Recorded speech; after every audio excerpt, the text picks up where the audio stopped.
Dik is hat agen, gat akas diuk all agen. Zetlanas hat iudi egen. Kaunsanga is gan kitu kun is gan gauda hangas hinudikya ang. Klagas hat a katkild yet shan. Heidelberg stoot aging. I'm of the old people. The geese hat I the old. That's what they call us. The northern Haidas. I'm of the eagle. I guess they'd say Moiety, the tribe. The two-headed eagle is my crest. When I was a child, I was given the name Gauda Hangash. That's a person who knows when to let go, to fly high above and observe, and I'm related to the salmon people. But the short translation is ugly sit down. That's an eagle that got pulled underwater by a salmon that's too large. Normally the eagle will drown because when its legs are straight it can't let go. Well, this one pulled itself deeper and let go, and it got ashore, and it was sitting on top of a tree drying its feathers in the sun, and when its feathers are wet they stick out in all directions. Real ugly little bird. So that was the name they gave me when I was a little boy. And then when I graduated from university, my uncle, Louis Kitkun, he gave me the name Kitukun, which people pronounce as Kitkun, but Kitukun is the butt of the spear. This is a person who perseveres and doesn't run in the face of adversity. And I started university in 1959. I didn't even know what a university was. I just got mad when the superintendent handed me my high school diploma and said he'd willing to bet I'd be in prison before I was 19. So I applied to university and I got accepted. So I went to University of Washington, and I lasted 6 months. I ran out of money. I spent a whole $1,000 in 6 months. That was my tuition, books, room and board, everything, $1,000. And so then I went to a residential school then in Lawrence, Kansas. There 2.5 years, and I went to U.S. military. So I did a whole bunch of things. Then in 1968, I went back to university in Alaska, University of Alaska, and I graduated from University of Minnesota with degrees in economics and sociology. So when I got home, my uncle sent for me, and he gave me a vest. No, wait a minute, he gave me a silver dollar, that's what it was. He gave me a silver dollar, and he gave me the name Kitukun. And then, when I graduated from law school, I was the first Haida to get a Juris Doctor degree. So he sent for me again, and this time is when he gave me that silver dollar. And he gave me the name Kawan Sanga. Kawan is walking, Sangai is day, but that's a man who walks in a room carrying a newborn child, somebody who brings a special day. And that's his name, Kawan Sanga.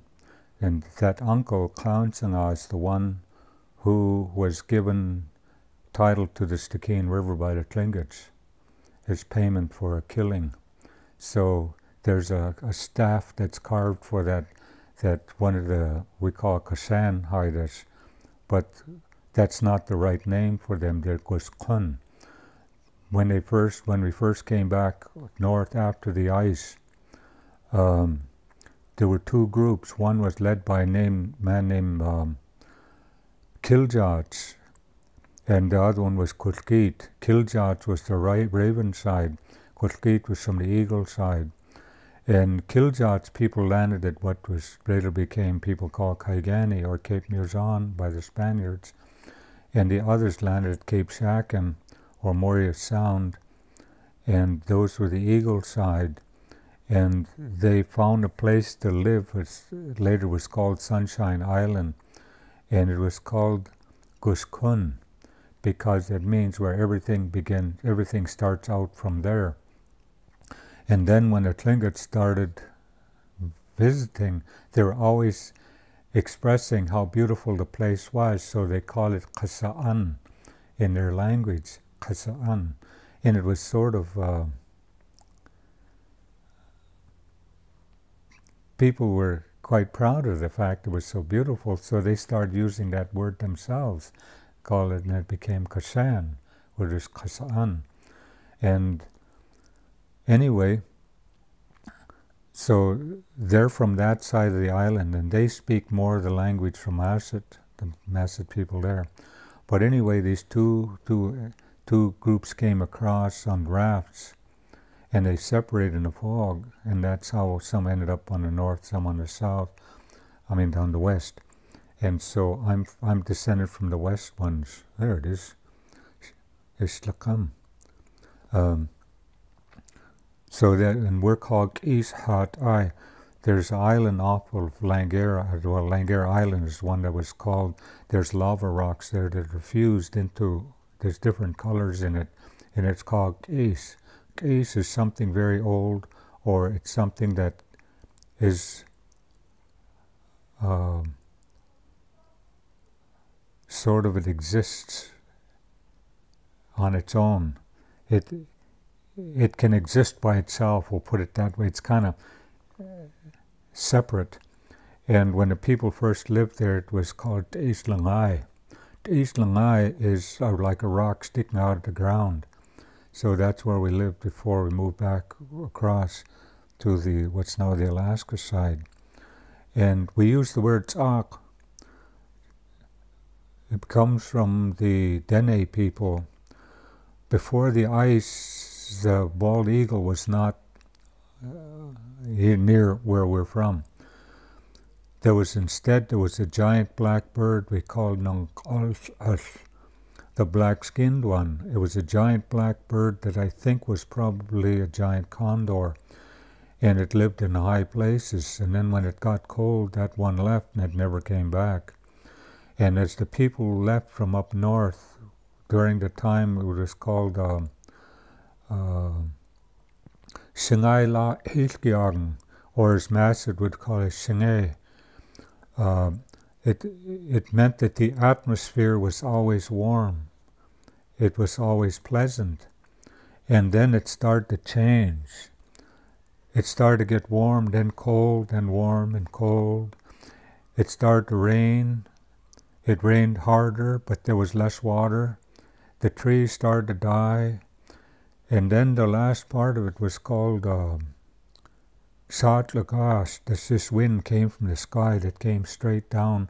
That was so cold, whatever it hit, it froze solid. If it would hit water, it says the water would shatter. So when that started to happen, the people started to move, and they went south. And that was when we first got to what's now called Haida Gwaii. It was Haida Gwaii. And then it started to get warm. It started to warm up again. So many moved north. And then we got trapped there by the ice. It was before the ice came. There's a time in between, what's called the myth time, is when the tide came in, or the flood.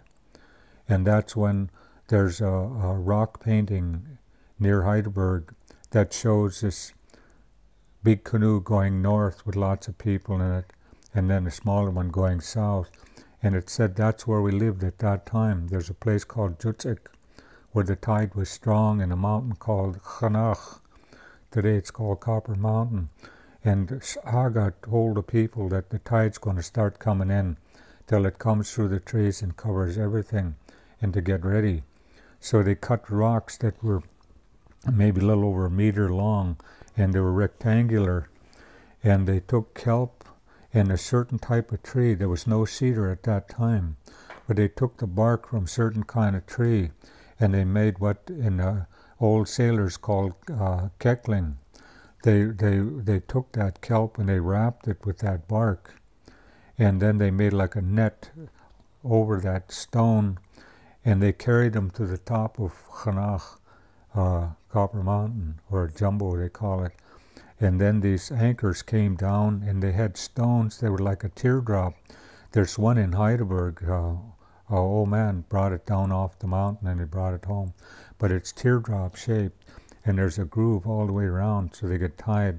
And what they did was they spaced these rocks along that line, and it's 4,000 feet elevation, that mountain today. So they strung those lines out like that, and they made rafts because there was no canoes at that time. The only ones they had was made from bark, and there's real flimsy. And each people, they were told when this started to happen, is to put one dog on each of the rafts, and it would keep the big animals off. And so when the tide started coming in, it said it started to storm. And the storms would get stronger, the tide would come, and then it would go down. And these anchors, the way those things were spaced on there, kept the canoes from, the rafts from swinging. They'd go straight up and down this way rather than swinging. And then when it got its worst, some people were washed off. Some of the anchor lines broke. And the survivors ended up on Quisquay, which is Langare Island. That's the closest point. And if you look at those rock paintings and you line them up, it's exactly north-south. And from there, if you follow that line, it would take you right to Langare Island. Is where that rock painting is. It's this red paint that's made from copper. They took the eggs from coho and they pound them. And they used that and they mixed it with pitch and when they painted on the rock, it would absorb into the rock. And also it was used for glue because it was waterproof. And so all your bentwood boxes who looked like they're painted red was the glue made from that coho eggs in it. And also the canoes, when they put the seats in them, they would notch the side and then drill holes and then lace it in with sapling and then paint it with this glue. And it never got rigid. It would stay flexible, so when the canoe flexed, it didn't break. But anyway, that's where they ended up, was on Quisquay. And at the same time, some of the North people, the Tlingit people, ended up there. And I think there were people from what we call they're the Chilkoot people. And they tell that only 3 of their people made it back. And also the Kiltlash, the singing people from the coast, or Simalgat-speaking Tsimshian kind, were there too. But when the tide went out, they were able to walk on this spit to Dundas Island, I think is what it was. They walked back there, and then we went back north. And then when it got cold and everybody started moving south, and that's when that blackbird left. But also, after they left, that's when the cloaked people left too. They stayed for a long time. And then when the tide started coming in, there was this dark-skinned people, short dark-skinned people arrived. I think they came down the Nass River. I'm not too sure, because Nass in our language, that's a house, but that's a place where life comes out. And these short, dark people arrived, and they needed some kind of vessel so they could continue their journey. And Haidas were tall, fair-skinned people. And one of the men fell in love with one of those others, and he wanted to marry up with her, but this Hagash, this medicine person or spiritual guide, there's no real short explanation of what that person does, but warned against it or said no, it will change the nature of the people. So he insisted. So he married up with her, and then those people left and she stayed, and they had a child, and it was the first dark-skinned child born, and it was referred to as Nung's, what is they call? Nung Artlan Stungs. This one had 2 souls. And so that place later became Ninstins, Nung Stung. But it was Nung Artlan Stung, people big enough to have 2 souls. And so people say, well, maybe the chief was schizophrenic, that's why he had two souls. But no, it was because that man married that dark-skinned woman, and they had a dark-skinned child. But this is thousands of years ago. And just north of Heidelberg is a stone that's maybe a meter and a half tall, maybe a meter wide or so. And on the uphill side of it, the shore side, Aditse, the upland side, there's a hand carved in that stone pointing down, which is the Hopi Bear Clan sign. So they could very well have been Hopi or Navajos, because they both tell almost identical story about these people who made the boats for them so they could travel. One of them refers to them as White Shell Woman, and the other one is Changing Woman. But there's something important before we get much farther. When we talk about things in the past, awat. Awat means it's over there, not back behind me, it's over there. Awat agui, it's way over there, but I can see it. Watskwa hagui on klanga, it's way over there, but it's on this side of the horizon. But if it happened at the time before, at the time Raven was operating, bringing things into being, it's called Tladlu Hagui. Tladlu Hagui it's so far over there, it's right at the horizon, but I can still see it.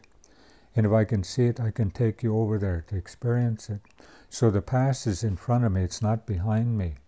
It's like I'm in a river, and the future's coming from behind. When it comes into view, I have to deal with it because it will never be there again.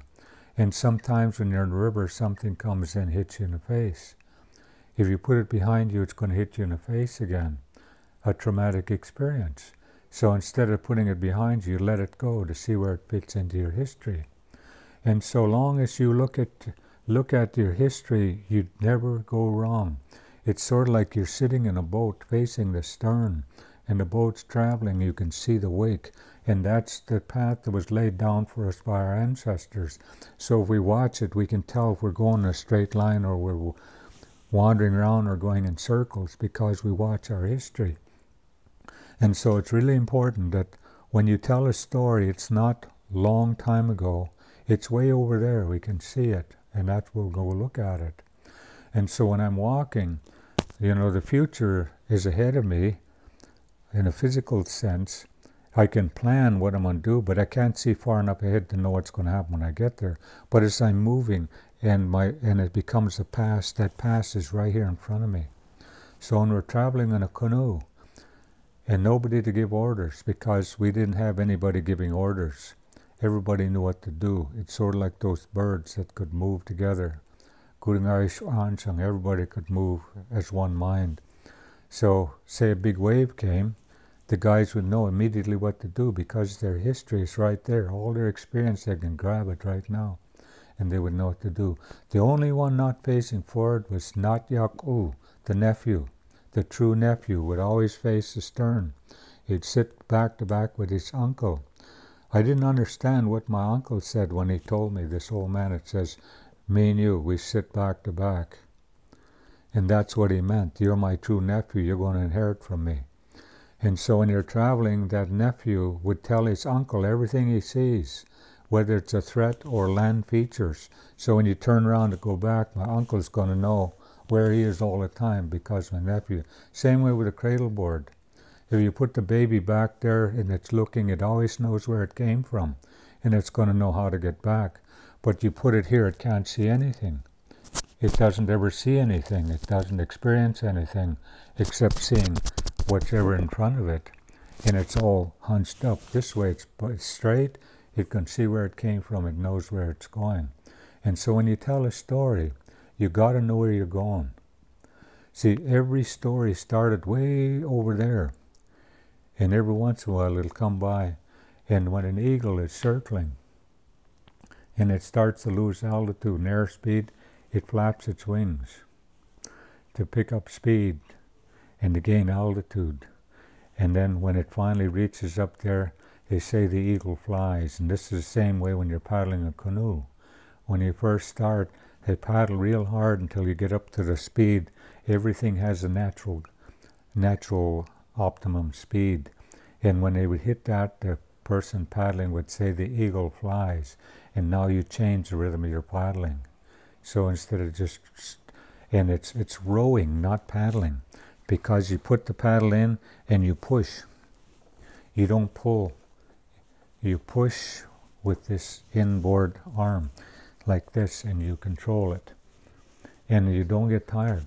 But when the eagle flies, you paddle 3 strokes and rest on the 4th. 3 strokes and rest on the 4th.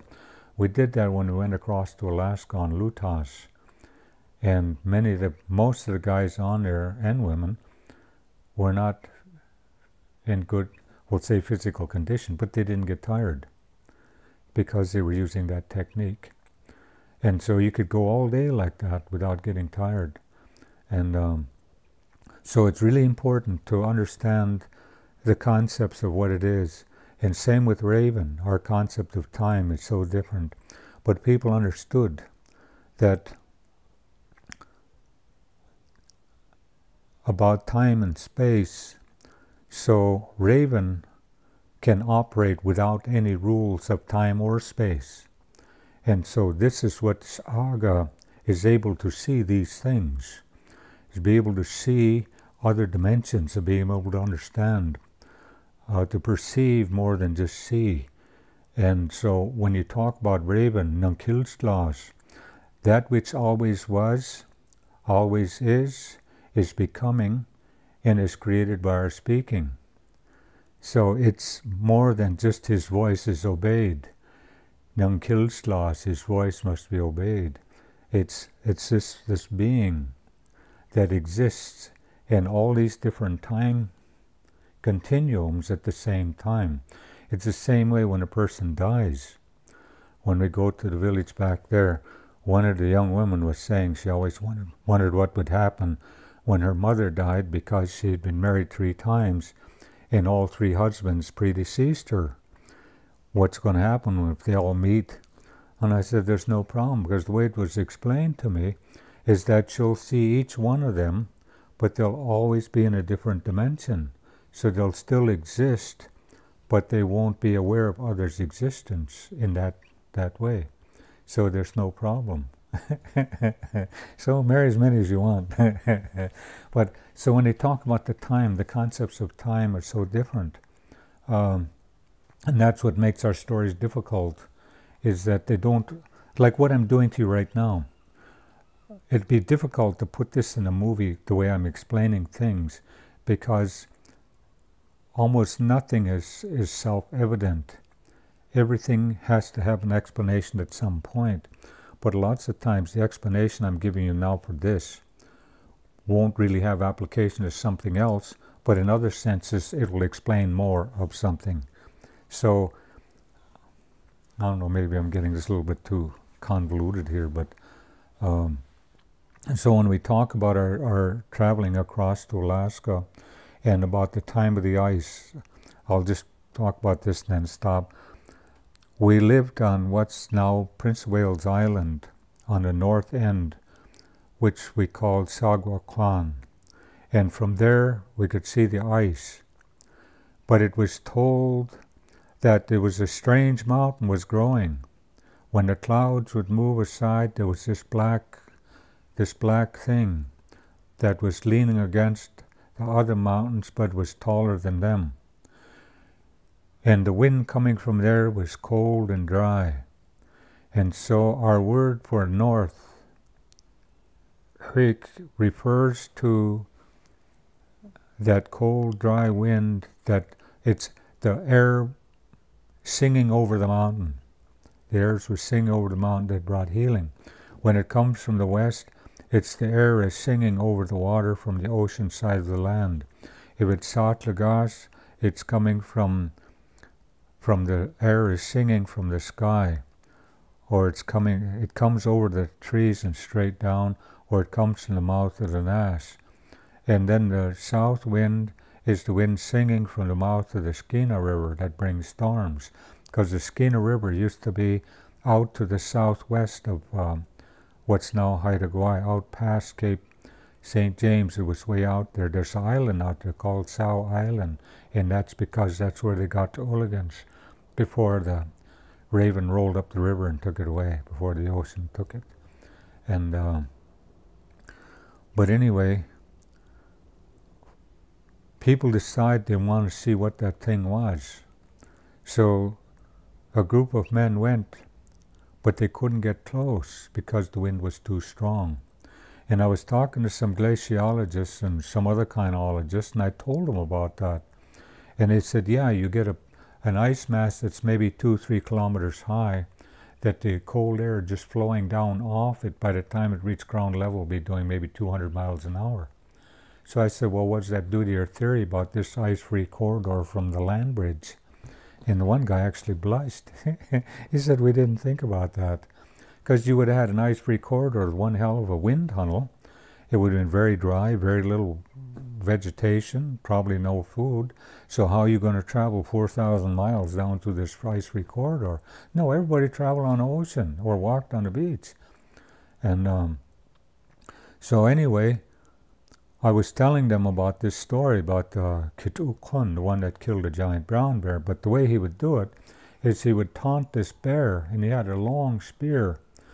And what this bear would do is it would charge right at its prey until it got maybe this far away, then it would raise up, and then it would come down on top of its prey and kill it that way.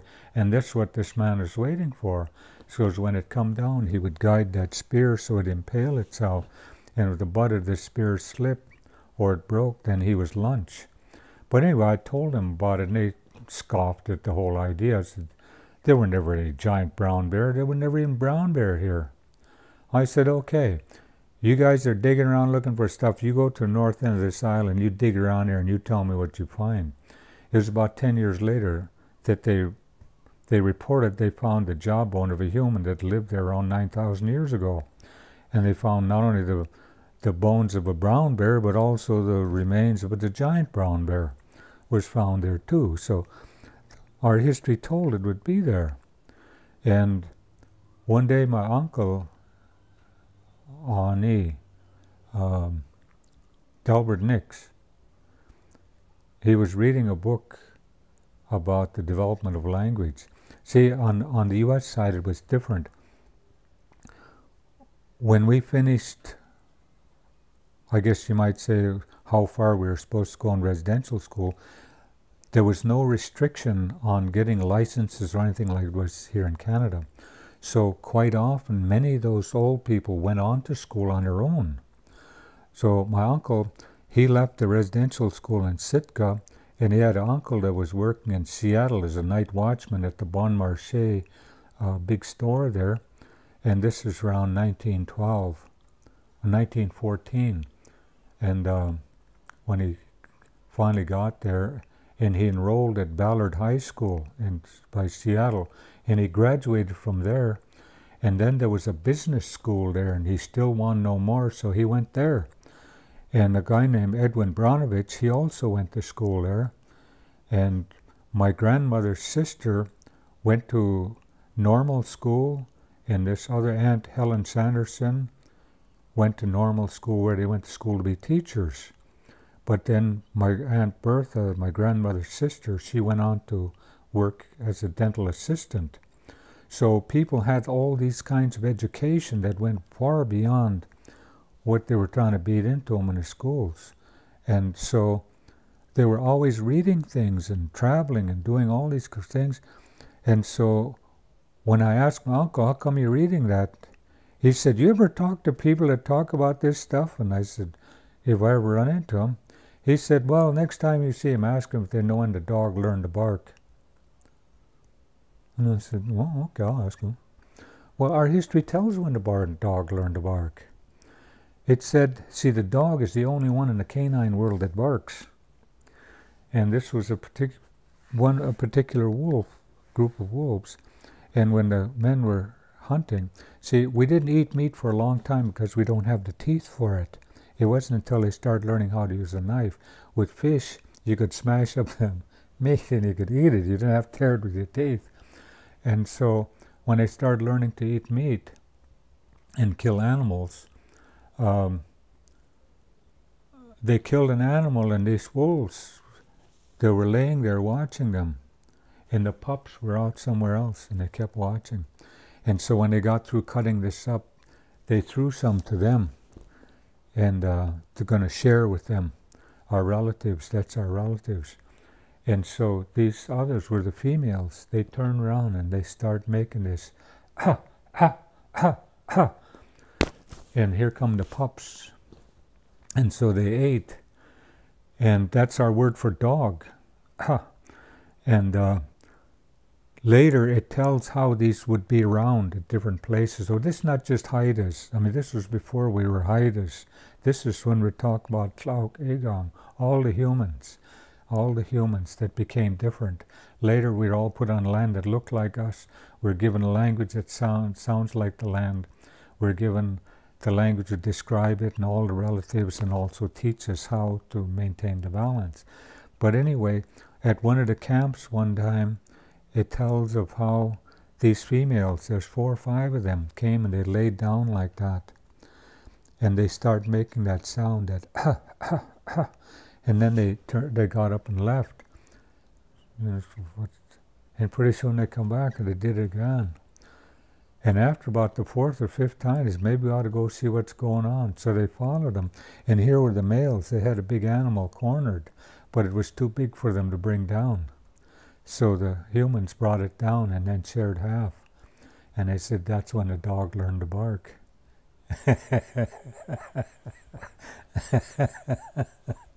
And that's why this relationship. And when a dog was in the village, it never lived in the house. It has its own world. They didn't bring it in the house. They didn't insult it by putting walls around it. So they'd leave it out there. So listening to these old men, this is how they would explain things and how they would translate. Like, for example, instead of, if we say, Sinu Sangai Hidong, Shingai or Sangai, it's not day, it's the atmosphere. How is the state of the atmosphere, not how is the weather. And it might be raining, it might be snowing, maybe we're getting ready to go fish for black cod, whatever. And so you wouldn't say the weather's bad, but if it's good to go, Shingai La, the weather has balance, or it's balancing, it's good to go. And so then they would go. But if they wanted to describe it's raining, or the sun is hot, or whatever, then they could be more specific. But that's what they'd refer to. Sinudang Hidang. It's not how are you, it's how is the state of your spirit. And then Di Lagen. Di is this person, Lagen is good. In other words, my spirit is in balance today, rather than I'm good. Because English equivalents destroy so much of the meaning and the texture and even the beauty of the language. In like the term for pillow,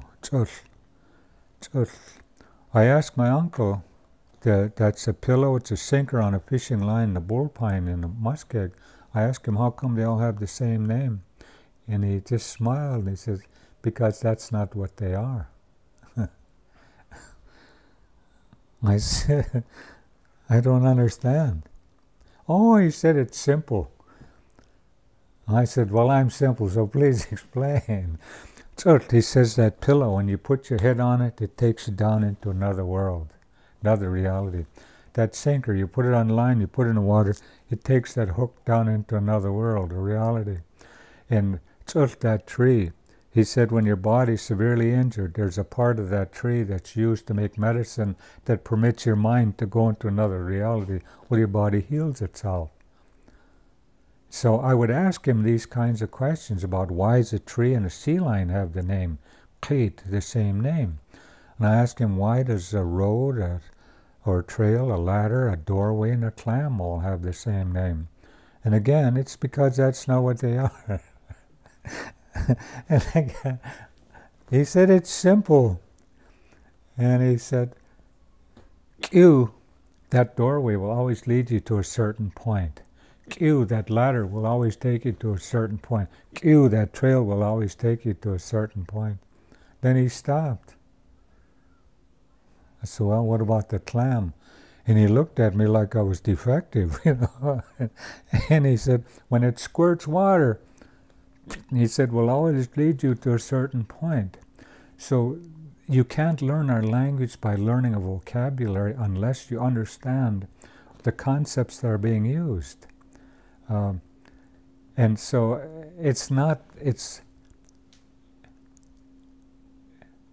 and even like, you know, the watchmen, the 3 watchmen on a pole, there's 4, but you never see the 4th one. You got one that makes sure that nobody's house is on fire. There's one that makes sure no enemy sneaks up on you. Then there's that Haga that makes sure that the spirit balance is okay, things don't come in. Then the fourth one is that not Yak-U, that true nephew that always faces to the rear. But you never see that person because that person is not on the pole till after that person is an uncle and dies or puts himself up there. But the nephew is never on the pole, but he's always watching to the back. So that's why the watchman, there's always 4 rather than just 3. And so when we tell these stories, these concepts are really important, that they understand that it's not just a fairy tale in the European tradition. There's no moral to the story. There's no bumper stickers. And when I'm talking about things this way because you're looking for, you want to write a script, with a movie, and it's really important to get the concepts, even like that golden spruce. If you listen to the song or if you listen to the story, what it says is that tree would stand until the last generation. It doesn't say how it was supposed to fall down or die, but it would stand till the last generation. And so in a sense, we are the last generation. This climate change, everything has changed everything. So now we're at a point where we have to be reborn. We have to begin again because we're at the first cycle again. See, every 5 cycles, then we start a new one. So the last one, 26,000 years ago, was the first cycle that brought us into the last ice age. And so that's 26,000 years ago. And so now we have to learn how to survive again. We have to start learning these concepts. We have to start learning to trust each other, to share with each other, and to not to compete, but to cooperate. And all these things are in our language. And as long as we keep doing English equivalent translations, we're going to miss the story. We're going to miss the understanding. And it really grieves me because that my uncles, they're all gone. There's only one left now, and that's Claude Jones. Well, Mary too, because Mary used to speak, she lived up in Alaska too. But those were my dad's brother and sister. My dad died at 97, his brother 101. His sister, the last sister, was only 93 or 4. And so those were my last guides. See, they weren't my teachers though. My teachers all were different. When I was a little boy, my Chana took me to them and introduced me to them, and they were my babysitters. And so a few months later, my Chana died, and so my mother would bring me there, and I'd just play around. They'd change my diaper, whatever, feed me, and then late afternoon, my mother had come to the store. It was called a big store. It was the Heidelberg Trading Company, and those old men were there all the time, and then she'd come get me. And then when I was older, I'd go by myself. And the one I really remember was hearing snowflakes fall. When this old man was talking, and they talked about Gudengarish Ansung, my mind is one. Let's go. And it got real still, and there was a window there, and it was snowing. And to this day, I swear I could hear those snowflakes falling, even though it was outside the window. And so this went on for years. They'd send me to some old person's house, and I'd stay there. So my mother always knew where I was, and I hated school. I ran away from school. I got beaten, jumping out of windows, running away, anything to get away from there, because I wanted to stay with those old people. The way they describe the world is such a wonderful place that one man, he became a Presbyterian lay minister, a man named Sam Davis. He has relatives in Masset. He He was in Yokohama, Japan, around 1900, maybe just before then. And there was lots of drugs and alcohol here on the coast. There was a wash in drugs and alcohol. Everything from all vegetable painkiller called cocaine to the heroin of painkillers, the laudanum. And so things were really terrible. And two men had enough. They decided to leave. And they came across to Alaska side to where the Russian ships would pull in. And American ships. And they got on one. They were going to go hunt fur seals. They decided they were going to disappear. So when they could see the island of Hokkaido, they left. And the first mate had a tub set up on the mast with oily rags, things, and they set fire so it was black smoke, and they sailed for 3 days in a circle, thinking they'd see it and come back, but the other hiders knew they weren't coming back. So around 1900, these two young guys looking for their chinnies came to Japan looking for them, and they ran into Sam Davis. Yeats-Ung, as he was called, or Two Ravens was his name. And anyway, he came back with them from Japan. There was lots of hiders there in Yokohama.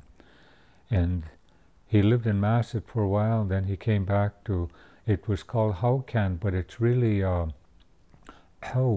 Hau, that's what we call Masset people. Hau, that's a Big Bay people. Hau. But you have to be careful how you pronounce it, because Hau is the bay and Ho is body hair.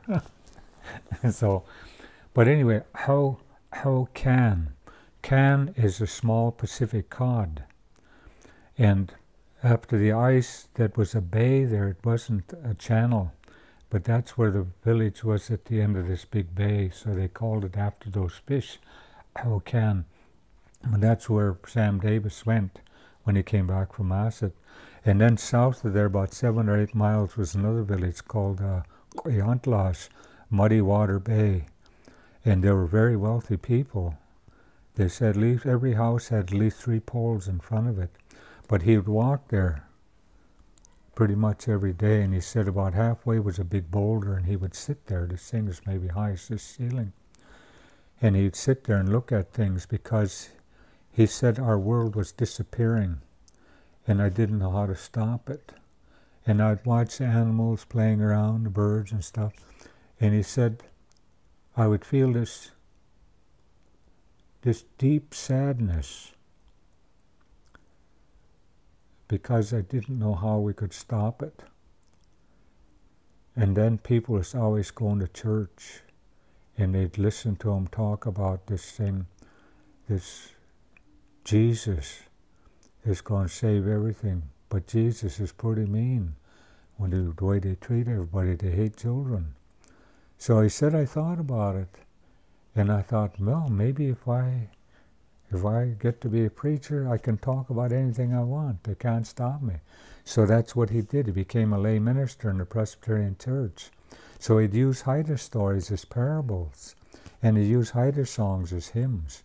But before he got the calling, he and another guy named Charlie Stast, who was legally blind, they went to the gold fields, and they were selling patent medicine and also posing as ministers.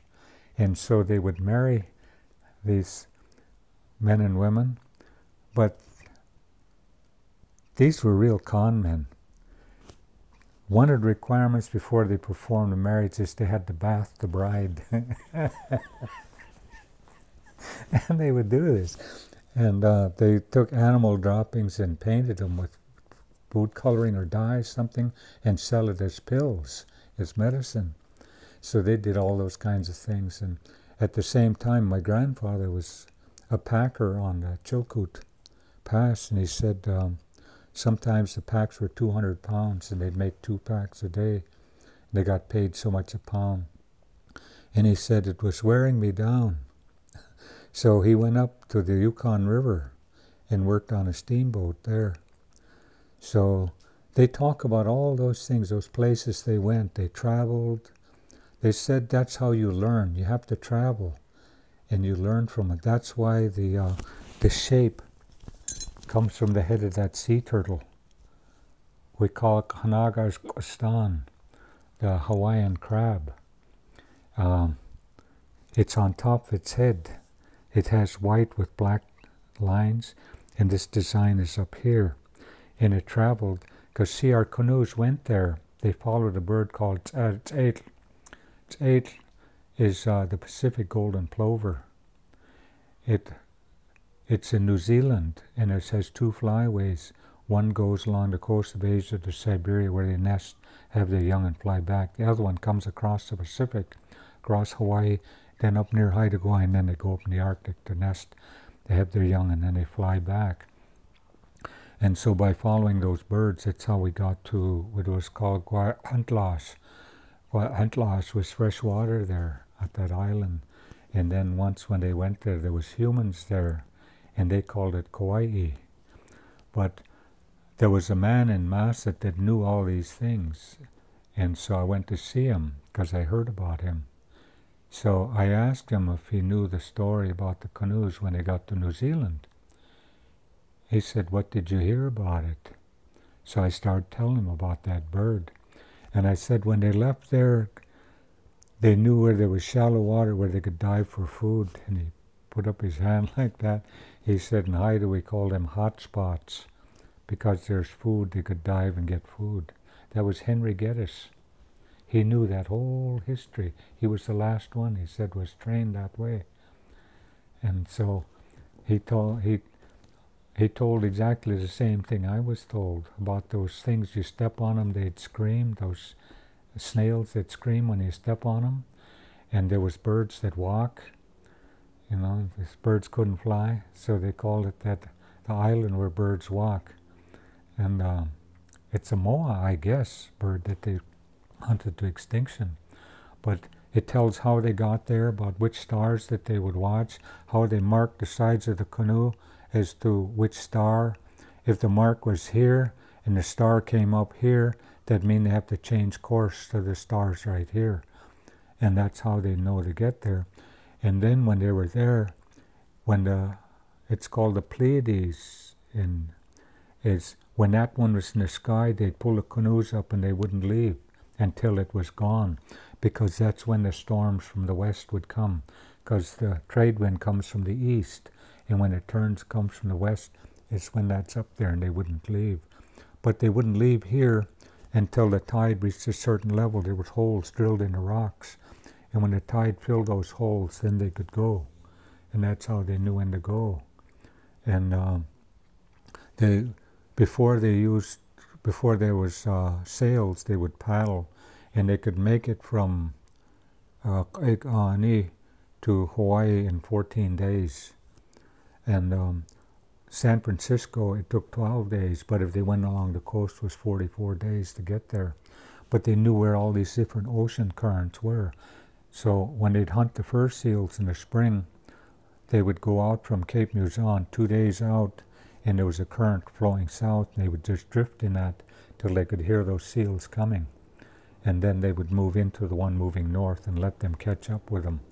And so they would take as many as they need, and then they would head directly east and get right back to the village. So they knew all this stuff about all these ocean currents. They even knew about ocean currents deep down. They were going the opposite direction. So there was a way of dropping something down there that would pull them against the tide. So all these things, with all those stories, Mexico, that prayer they got from there, where they would, in the morning, they'd put their hands in the form of a triangle as the sun came up so it'd shine on the forehead. And then they would bring it down to, say, groin level. And they would ask to be re-empowered in the ways of our ancestors, to give me that strength to be strong enough to be weak, the courage to be tall enough not to be small, the clear vision to see where I've been, the guidance to take me where I'm going, and the protection I need on my journey. Now it's complete. Thank you for making me human, born of a woman.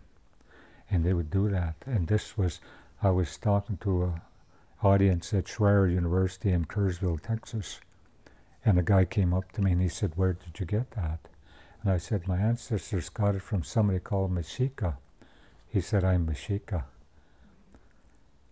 And so they were sort of like the Aztec. They were the early ones, because our history tells of seeing those people dressed like big birds. And when they dance, and one woman was a doctoral candidate working on Aztec and dance. And one day she called me and said, "Do you know what those dances were?" And I said, "Only what I was told." And she said, "Well, would you mind sharing with me?" And I said, "Yeah, I don't mind." What they said was the first part of the dance is these birds are trying to attract females. And so they got all their finery on, and that's why they're dancing. And then the second part of the dance is the actual courtship, of where they're trying to woo the female into breeding. And then the third part of the dance is when they strut. And then, how is it? Oh no, there's combat. That's where they start, like they're fighting, the males are fighting. Then afterward, that's when they strut, after they've mated. And she said, I knew it, but nobody would tell me. So they talked about that. They talked about a place called Americua. And that's the name for America because it refers to the land of wind. South of there is where the wind ends, the doldrums. But north of it is the land of wind. And also, the land to the north is the land of the eagle, whereas there's the land of the condor. And so it tells, there's even a Haida song for going around Cape Horn about how happy they would be when they pass this place, the house of where all the storms are born. I recorded it from a man named William Wallace, but I can't find what I did with that. It was one of these small little tapes. And he sang it for me when he was in his 90s. But his father was quite a good carver named John Wallace. His stuff's in the Smithsonian, and you find stuff all over the world, Saduts. But I used to watch him when I was a kid.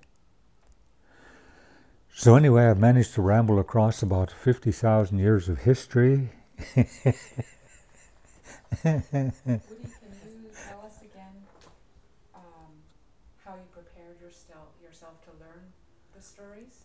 Oh, that's where when they'd say, prepare yourself, then I had to sit quiet in a relaxed way, and I would link my fingers together and put them right over my solar plexus, and then put my head down so that I was relaxed, and slow down my breathing. I breathe in through my nose and out through my mouth, slow breaths, and I can feel my heartbeat slow down.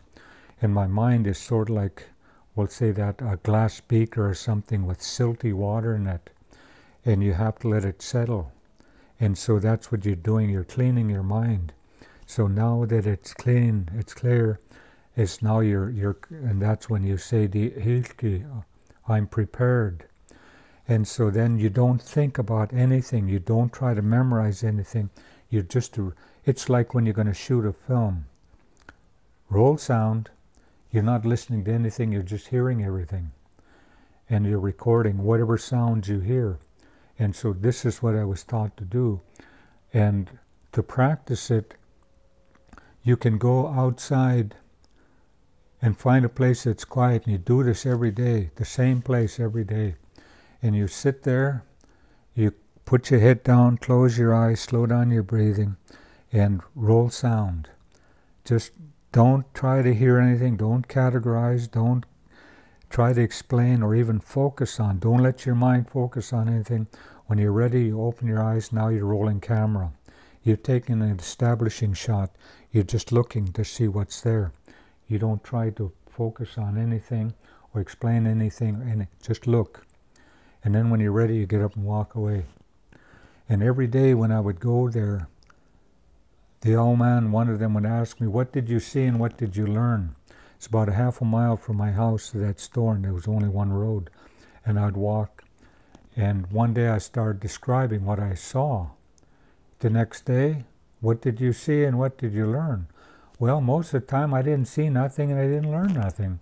But every time I started paying attention so I could tell them what I saw. But it was never enough. They'd always ask me again and again over a period of years. And then one day I realized that not only could I see what's supposed to be there, I started to see what's not supposed to be there. And so the storyteller had to be able to develop another way of seeing. And you have to learn to use your peripheral vision. I can sit here and look right at you or anybody in front of me, but I can see everything that's going on over here because I can bring my vision back and see it over there. And so this is what you have to learn to do, is to be able to see until you can see the back of your head without turning it. And there's people who believe I have eyes in the back of my head, but it's real simple. I can move my head about this much and I can tell where a person is.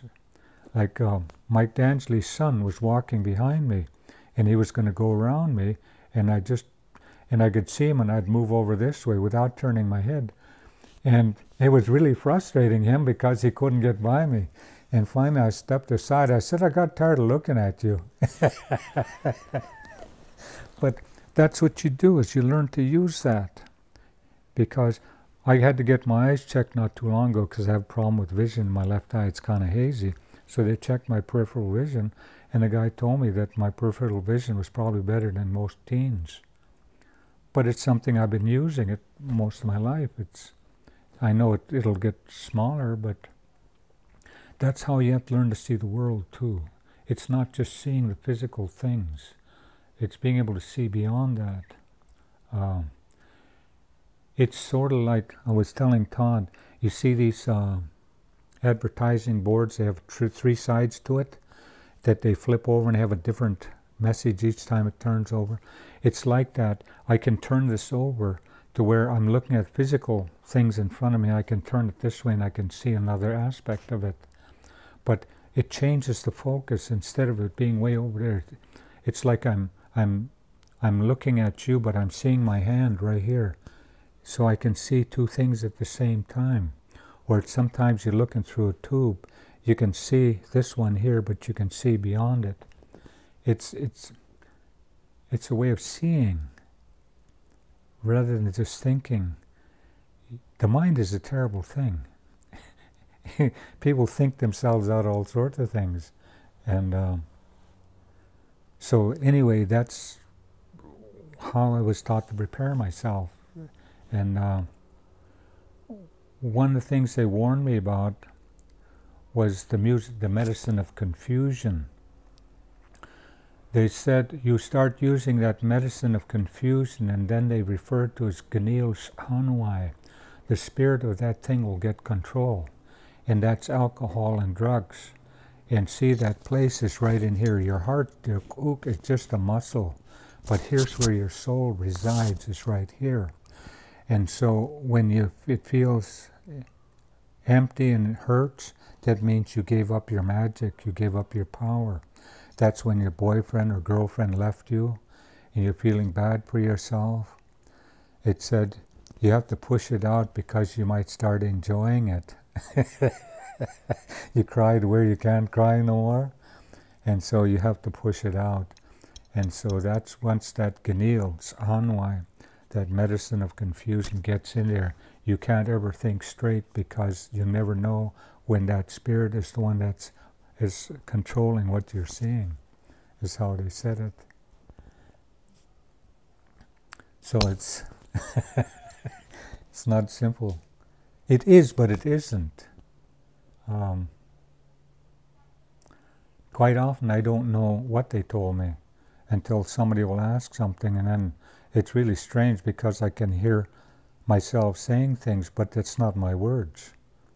It's sort of like hypnosis, you know, because but I can still do it myself without having any kind of what do they call it when you give somebody hypnotic suggestion or something like that, preconditioning or something like that. I don't need stuff like that because I can do it myself. When I'll look at, so even walking along, it's like when I saw that butterfly, you know, seeing it fly out. Well, you saw it, you didn't see it, it went right by you. Or if you just look out, something else they would do, you're sitting on one side of the room, I'm sitting in the other one. And we're sitting talking, then this old person say, trade seats with me. So I'd sit over there. Okay, now tell me everything that you saw. And then I would have to describe it. Well, the trick to it is you learn to use your mind like a camera, like a Polaroid camera. You look around at everything, close your eyes and visualize it. And then when they ask you, you close your eyes, rewind and describe it. And so it's not something you just do, it's something you've got to practice. I haven't done it in a long time. I can still do some of it, but they taught how to be invisible, how to trust your feelings, to run through the woods with a blindfold without running into anything, how to stay in the cold water all night without getting hypothermia. So there was all kinds of things like that. You had to learn how to go down inside to where it's quiet and still. And when you can sense the presence of your ancestors, then you know it's true and correct. So you had to learn how to do that. And that's what's in that one script I wrote, where used to be, before you could become a clan chief, it was called Itq Adada, that it's like a deer. And it was 23 days. This person is taken out, thrown overboard, swim ashore, and it's got 23 days to make it home. And when he gets there, the village is surrounded by men waiting for him to stop him. So he has to become like that deer. He has to either elude the predators, or if discovered, has to fight like a cornered deer. And so there are certain things this person has to learn on these 23 days. And in my story, he had to what they call Gudingeist. He had to learn to change his mind. But it's more than just changing. It's like if you're looking at a pond of water and you're trying to peer down the depths, but where you're standing, all you can see is reflection. That means you've got to change your point of view to where you can now peer into the depths and you can become the water. So that's what this person has to do, because we live our lives with certain points of view that we never change, regardless of what the evidence to the contrary is. So he had to learn to do that. He had to learn to cry. He had to learn to accept help and to give help. So those were the 4 things he had to learn. And he was just told that until you cry, you can't learn. Until you can accept help, you can't give help. Until you can change your mind, you can't see. So that's what that script is really talking about. And so I've tried writing these things down, but every time I start writing it, I start forgetting it. So I quit writing stuff down because I've forgotten too much. Even the story about where we lived at the time of that cataclysmic event, that was that supervolcano. It tells how we lived, where we lived, what kind of domiciles, I guess you might say, we had, and all the things that happened afterward. And then the part that's the hardest to tell and the longest part was they were always walking. It's when people start moving, trying to find a place to live. They spread out in a line. And as each group got a little bit bigger, they would separate. When they got to maybe 14, maybe 16 people, then they would separate, and then the others would find a place for them. And so they're moving across the lawn, trying to find food, how to survive. And it's a real long story. I don't know if I can even tell it anymore. I haven't told it in about 50 years.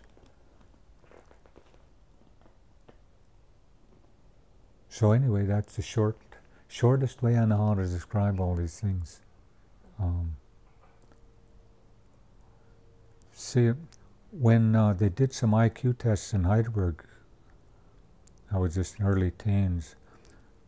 When the results came back, they thought somebody had goofed on the scoring because more than half of the people had scored at least near genius to genius without having it culturally whatever.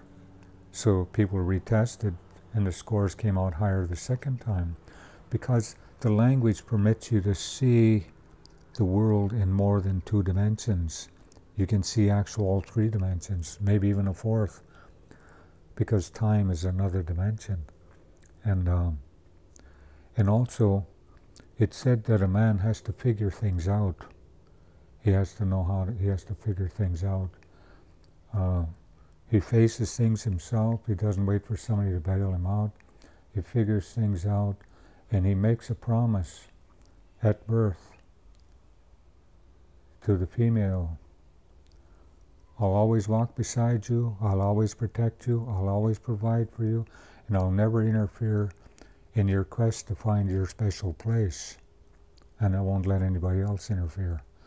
And my grandfather was the keeper of that ceremony, and it was passed to me. It's called, in English, it's called dancing under the paddle. And the last time it was done in the 1940s. Because I have to find the guys that are willing to make that commitment. Most of them don't know that colonization is where you put yourself in jail. We keep ourselves locked up while we're beating on the bars that are invisible. And I tell them, especially when I tell them about the power of words, how when you're a person and he's locked out, that certain words are so powerful they're put in a box and the top is put on and it's tied, and those words are only used at the appropriate time. But a woman's power, her magic's greater than a man's, so she'd put that thing in her lip that made it painful to speak. So she would consider every word she was going to use before she uttered the first one. And so we have a word, Hildanga. Hildanga has been translated as slave, but it's a person with no lineage. It says that that person fell from the vagina of a dog. And a bitch is a female dog. If you refer to any woman as a bitch, you're saying she's not only a female dog, but her children will fall from the vagina of a dog. In Haida, that's a killing insult. And these guys, get all big-eyed when I tell them that, because that's the power of words. It can hurt so much, and once it's hurt, you can't take it back.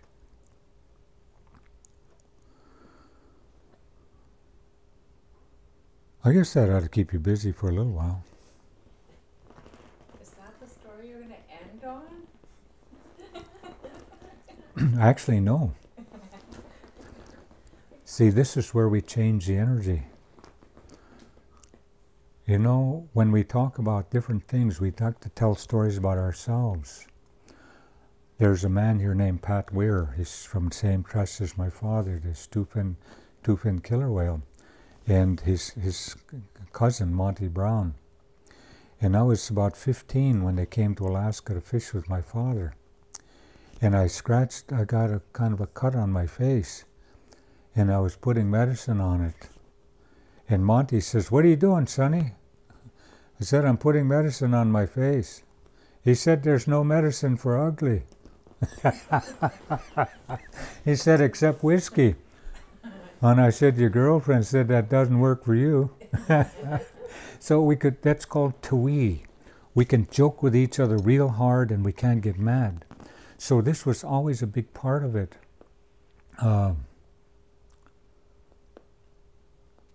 I used to take the old ladies berry picking. They had to row this big heavy skiff, and it's about 2 miles to this island where they used to like to go. And it was before I started rowing them, lots of times they'd go by themselves. And my grandmother was real short, but she was kind of the leader, because any time I was at her house, all these women had come to her house all the time, and they'd always be in the living room laughing and joking. And almost all of the humor had sexual innuendo in it. And they didn't know I understood, because those old men were teaching me. And there was times I'd run outside to laugh. But anyway, they went to this island, and on the way back, they saw a deer swimming. See, our word for deer is qat, and the dogfish is qad. And there's a man, he's in his 80s now, Charles Natkong Sr. He was relearning the language, and he was really proud of himself and his father, Kundagoyas, Frank Natkong. He was telling his dad about how he got this deer, and he was telling it to him in Haida. And his dad sat there with a funny look on his face for a long time. He said, did I say something wrong? And his dad said, I'm just trying to figure what's a shark doing in the woods?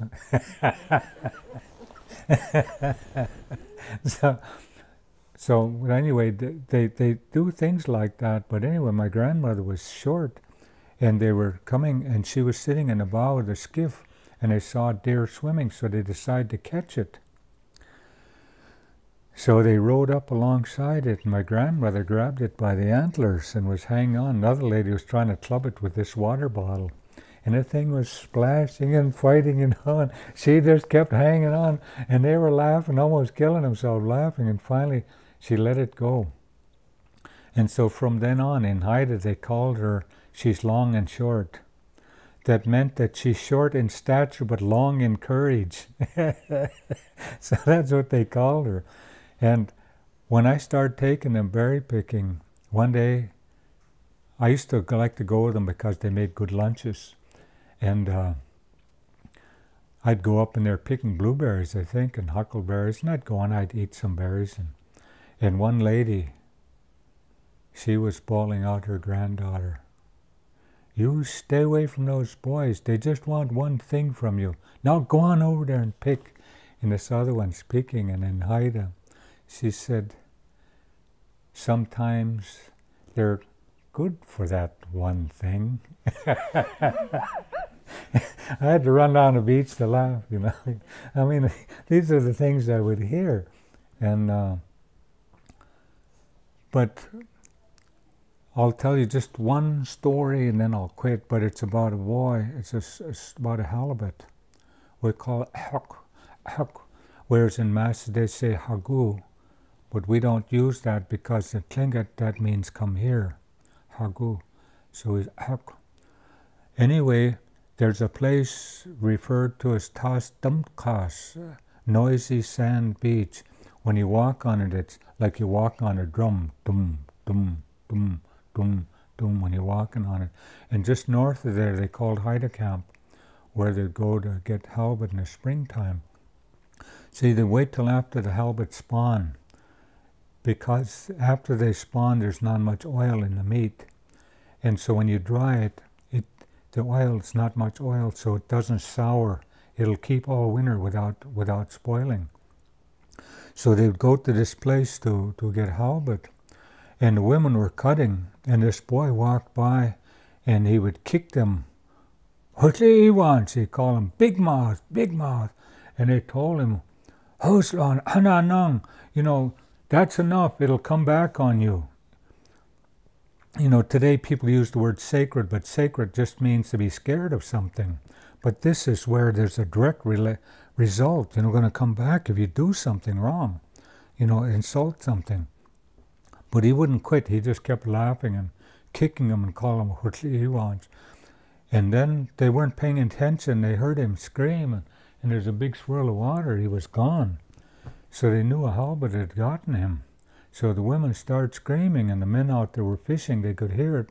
So they came in, and they told him what this boy was doing. And the halibut got him. So they went out. And there's certain places when you fish, you don't talk to your lines. Because what they do is they call the halibut all kinds of bad names. And halibut's backwards. It thinks they're saying good things about them. So that's when you catch the biggest ones. So they put their lines down, they start talking. Pretty soon one guy hooked onto something, and he thought he snagged the bottom. So he pulled with both hands to come a little bit, and he said, I think I got him.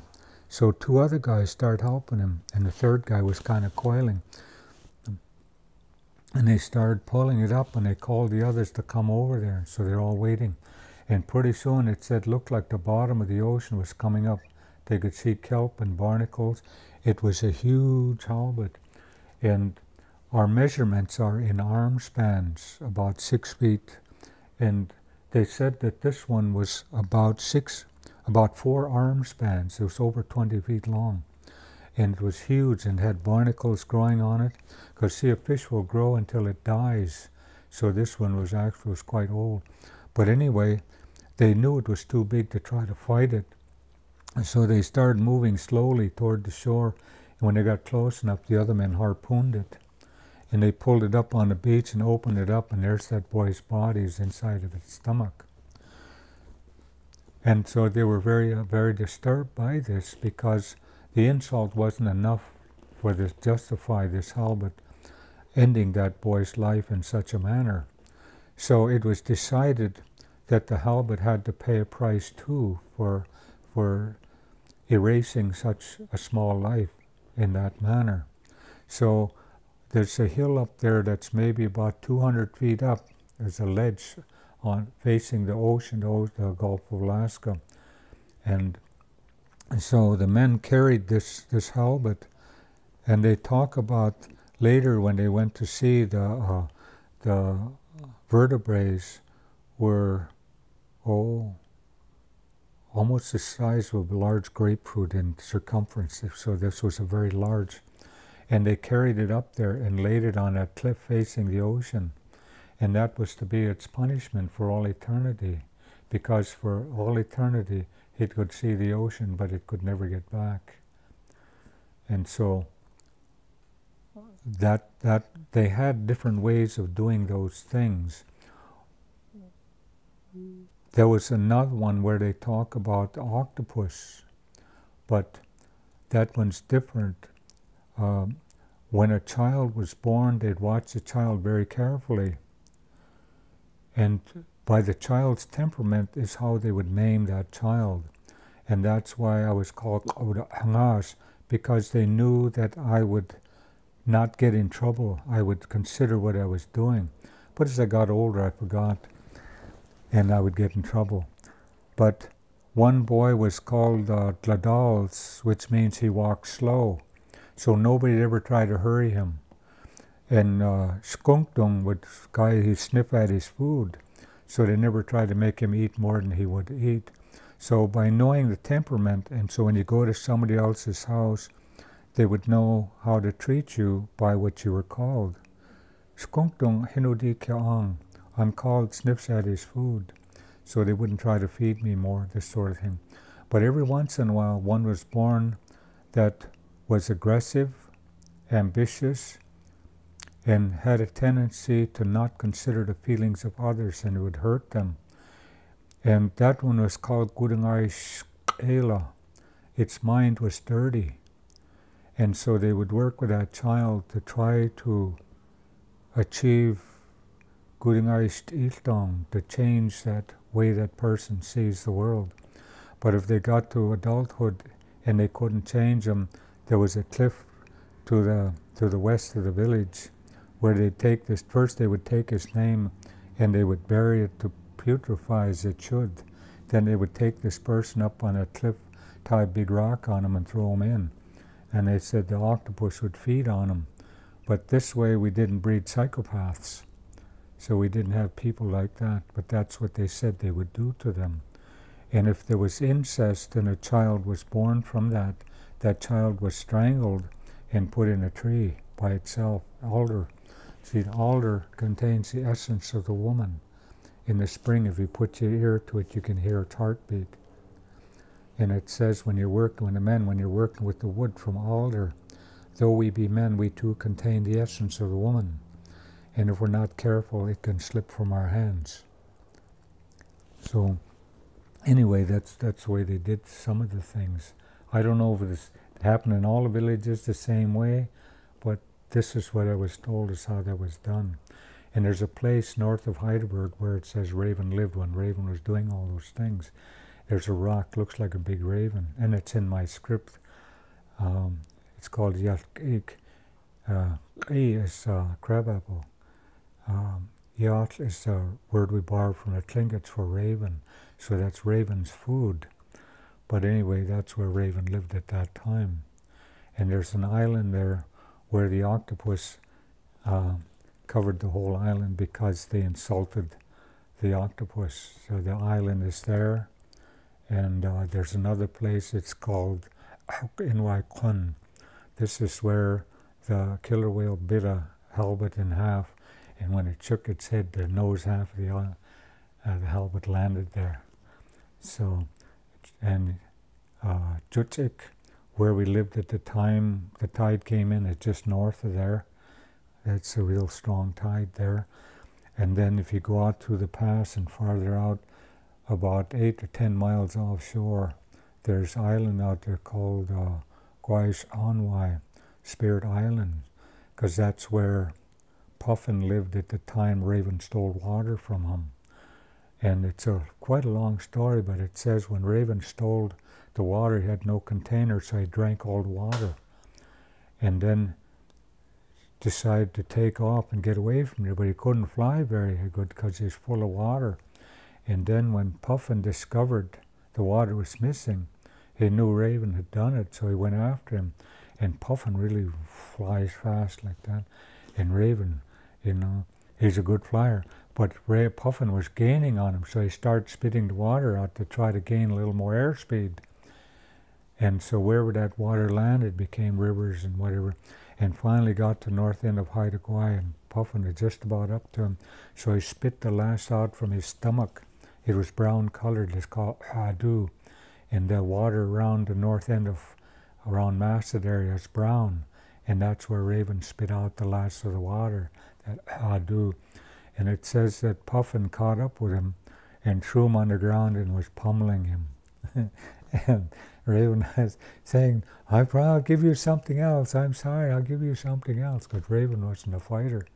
What are you going to give me? He says, oh, no, what's that? He says, fire. Okay, where are you going to get it? He said, let me go, I'll go get it for you.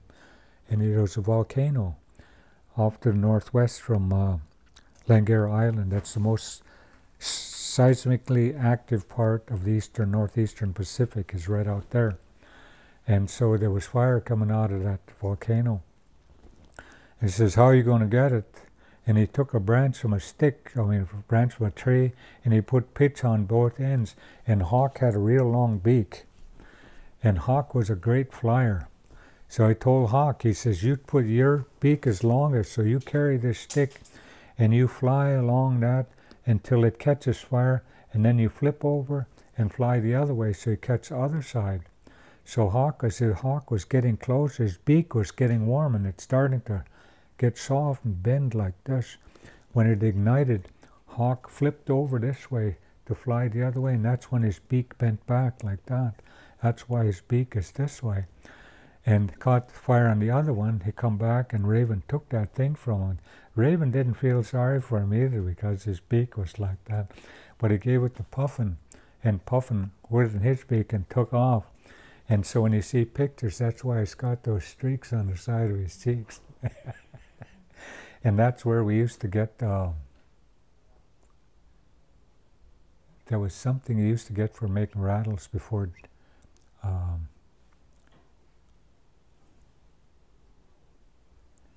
is it octopus beaks?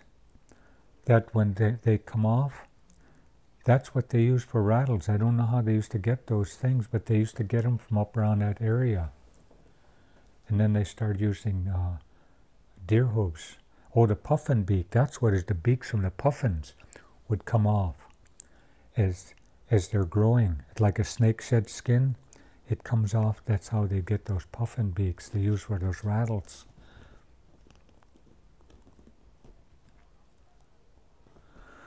Can I end on that note? No.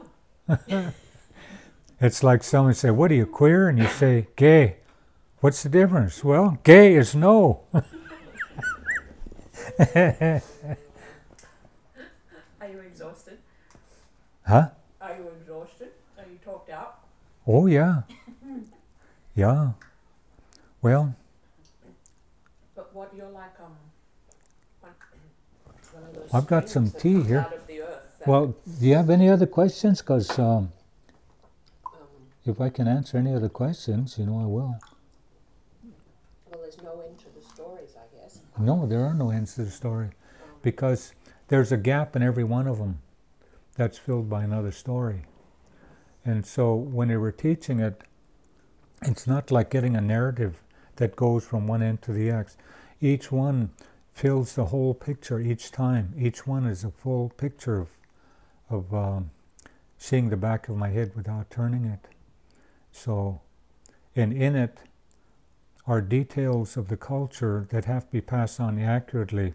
So if you tell the story, try to use the same words because they're chosen for a reason. Even like, instead of saying Puffin was beating up Raven, well, they say he was pummeling him, which can be either just hitting this way, because punching is going this way, that's a different move, but pummeling is this way. And when you don't beat a drum, you whip it, because beating is when you're hitting it this way, but when you're drumming, it's a whipping motion. So you whip your drum, you don't beat your drum, unless it's a box drum. So listening to those stories, you had to be able to identify or see what it is they're doing. And so that was the difficulty with the stories if you didn't understand the translations. And I sure wish most of those old people are still around, because it was so much fun to listen to them play with words. Victor Haldane's name was Kaju. Kaju is walks haughtily. That's where Raven walks around with his nose in the air. And playing with his name, the puns, we start calling him Skaju, which is round and voluptuous. So you play with people's names like that. And I think that's what we got to teach our kids again, is to start playing with sounds. Because you can learn almost any language and listen for the song of the language. I teased Johnson Gordon from Gitcatla. He spoke with real strong Tsimshian accent, and I was with the Native Brotherhood. And one day I said, Chief Johnson, you're going to have to adopt me into your tribe. And all the other guys were sitting around there, and he says, why? I said, I speak your language. He said, what can you say? Go Gitcatla, stay well. And all the other guys cracked up. It took them a while to figure out that I was imitating him, because that's how their language sounded. Go Gitcatla, stay well. Or the Tlingits. It's kind of staccato. Whereas with us in the north, we speak slow. When the Aji so ours goes like that, slow. Massid is not quite as so many tones, I guess you might say, like that. And Skidegit is more like the Somalgit. I think they copied from them, that's what I tell them. And then, but if you listen to it, I picked up German that way, by just listening to the sound, the rhythm of it. I could get myself in and out of trouble. Norwegian and Danish and Dutch. But Swedish I had a heck of a time with. I was with NATO for 3 years, and so I would spend time in Northern Europe, and so I'd hear those languages. And I wanted to meet the girls, so the best way to do it was to butcher their language. And then they would correct me. Oh, I'm sorry. Jag tänker jag själv ska du. I think I love you. How about Japanese? I never tried Japanese, but there were people at home that spoke it. And one of the Edenshaws, Brady Edenshaw, I think his name was Japanese. They called him Hijiga. I don't know what that was, but we use a term that's the same as them. When we say yes, sometimes we use the term hai, which is same as Japanese.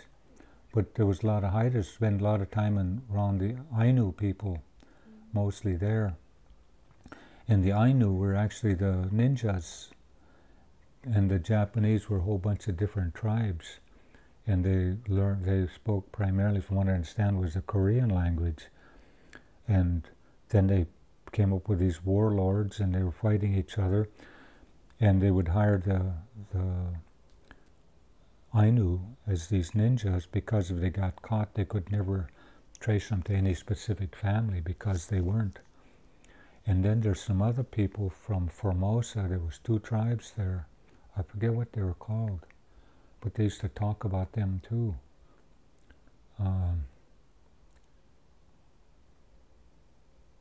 So yeah, you'd hear all these different peoples and the sounds they make. So if we can teach kids to start playing those games, because kids love games. One of the things I do with the kids is, the small ones, a lot of them, their parents don't pay any attention to them. And so what I do when I get these kids is I'll take someone and draw just a line on a piece of paper with a crayon, whatever. Doesn't matter what color, whatever. I'll say, tell me a story about that line.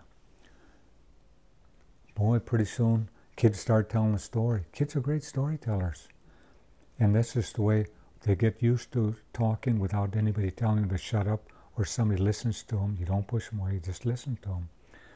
And then they get the courage to tell somebody else and say other things. And so that's what we do with those kids. But I learned that this is one of the most vicious of all the insect world is the dragonfly. Just in mating, sometimes it's so violent it'll kill the mate, kill the female. Unlike the praying mantis, just bites the guy's head off. You know, they beat him to death. They're pretty though. It's so beautiful, so delicate. But Yeah. they have a fierce face. And see, our history even tells about lots of times there were famines.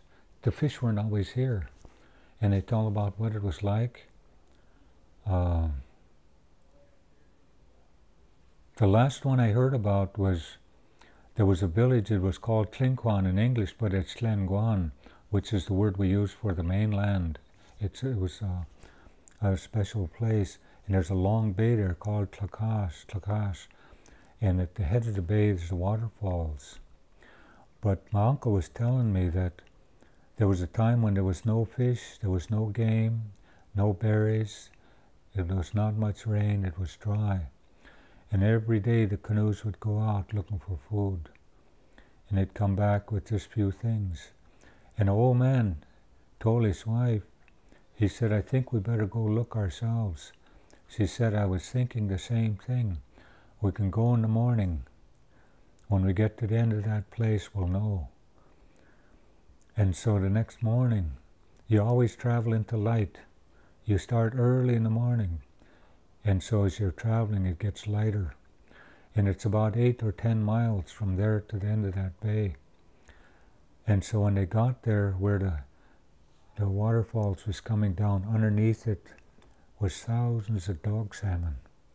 And the place is called where the dog salmon drinks water, because it can't get up those falls. It just schools up in the fresh water. And as they start darkening, they stop feeding. And then they're getting ready to go up these other streams. But all these dog salmon were there. So Uncle said, they said, thank you. Thank you, Big Spirit in the atmosphere. And then they started home. They didn't wait till next morning. They were traveling into dark, and they were afraid that when they got there, everything would be dark. But when they got there, there was fires on the beach. It was all, and people were singing. Said they must have found food. And when they came in, the men came down, they picked up the canoe with them in, they came and they set it up by the fire and helped them out, and says, we're all ready to go at first light. My uncle said that they had a way of sending a message ahead just by knowing these things, so they knew they'd found food, so that's why they were so happy and they're ready to go. First light they went. And so when they got there, they set up camp and they started fishing until they had enough for all winter. because you never took more than you need. You always had to give something back. The first one you catch, you give it back. And so when everything was ready, they brought the canoes together and they started home. And there's a ridge that goes up this hill, maybe about 500 feet or more. It's not very steep, lots of bushes there, no trees. And they saw something moving up there, so they stopped and 2 men went up there. And they came back, and it was a bear eating berries. They said the whole side of the hill is covered with berries. It's low bush cranberries, and it might have been a little late for salal, I don't remember. But anyway, they stopped, they picked enough so that they had enough fish and berries and stuff to last them most of the winter. And so that's when they got out there, they put all the canoes together like this, so that they're all together, and they put the planks across. So all of them were together. And then they, what they call him, the village chief, there was a certain term for him, but he stood up on the bow and he put his hands up and he thanked for all these things, for re-empowering us in the ways of our ancestors. Now it's complete. And then when they start paddling, all the canoes were moving together, and the men were dancing on these platforms, and the women were dancing on this platform, dancing for these fish and for these berries and for that bear and for all those things. So that's how they went home that way. But that was the last famine of all the ones I heard about. That was the last one. But we're facing it again.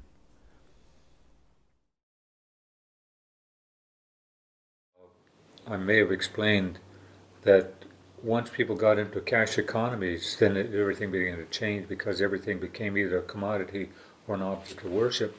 See, we had what we call Haga. Haga was your medicine person. That's the one that deals with the mind, the body, the spirit, and the soul.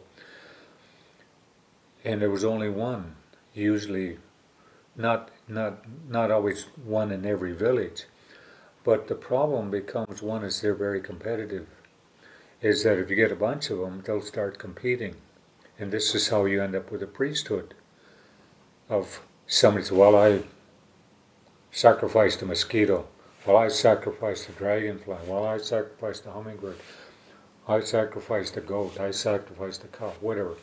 And so it gets this way, and then you have a ranking pretty soon. And so this is how you end up with priesthoods. But in the Aboriginal societies, the indigenous societies, where the trading was not for profit, where you just traded for what you needed, and sometimes you got surplus, the whole concept of private property was pretty well non-existent. And so there was no need to steal anything. So it had nothing to do with morality. So the Ten Commandments really would have no real value. You know, thou shalt not covet thy neighbor's ass, or, you know, why should you want something belong to somebody else? Because you can make your own. You know, and to bear false witness. Why would you want to lie about something? Because in Haida it's very specific. Yankiano, I'm saying this, it's true. I witnessed it. Or the language says, I saw it. Or the language says, I was told. So, it's when I was in a sociology class, 1971, we had a district attorney come into our class, and one of the things he said was, Haidas make good witnesses, but it's easy to, or he said it's easy to catch them lying. They don't know how to do that. But he said there is a problem with the Haida on a witness stand. Is a Haida will tell you everything, because we don't have a concept for guilty or not guilty. Either you did it or you didn't. And so they'll tell you everything, but when they reach a point where they don't think they're going, well, they decide not going to say anymore, they drop the head. And once the head drops like that, you can threaten to kill them, anything, they won't say another word. And so this district attorney was telling us, he said he'd watch his hide a witness very carefully. And as soon as the head started going like this, he would ask the court for recess and take them out, have coffee, whatever, to break that cycle. And when I was in elementary school, I got tired of getting beaten by this one teacher, and so I decided I wouldn't talk to him anymore. So I went into class on Monday, in school. I don't know what it was he said to me, and I decided not to answer. I just put my head down like that. And he whacked me a few times, and I can remember deciding I'm not going to cry. And I was grade 3 or 4. And asked one of the other kids, the other kid did that. And this was on a Monday. By Wednesday, the principal came in to beg us to talk to the teacher, and all the kids were sitting with their heads down. I didn't know that this was something we do. By Friday, they had our parents come in and talk to us because nobody would talk to that teacher. And he'd knocked the hell out of us. He had one arm. And one of the things he'd do is he had only a left arm, his suit sleeve tucked in his mouth, and he'd carry this wooden ruler. And he'd walk around, he'd see something wrong with what you're doing. Boy, he was fast. He would pull your chair out and grab this thing and swing like that and hit your inner thigh. God, that used to hurt. So you had to be real fast, get your hands up. So many of us probably wouldn't been pretty good gunfighters, quick reeler like that. But so they came and talked to us, and the kids started talking to him again. But anyway, I didn't know about that until I was in that university class where I said that he saw Hydus do that they just decide, I'm not going any farther. And so that's one of the values they taught us too when I was growing up. A man faces everything. He doesn't expect anybody to save him, to bail him out, whatever. If something's broke, he tries to figure out how to fix it. If his family's facing a problem, he's got to deal with it. An old man, his name was Frank Nix. This was a tough, big man.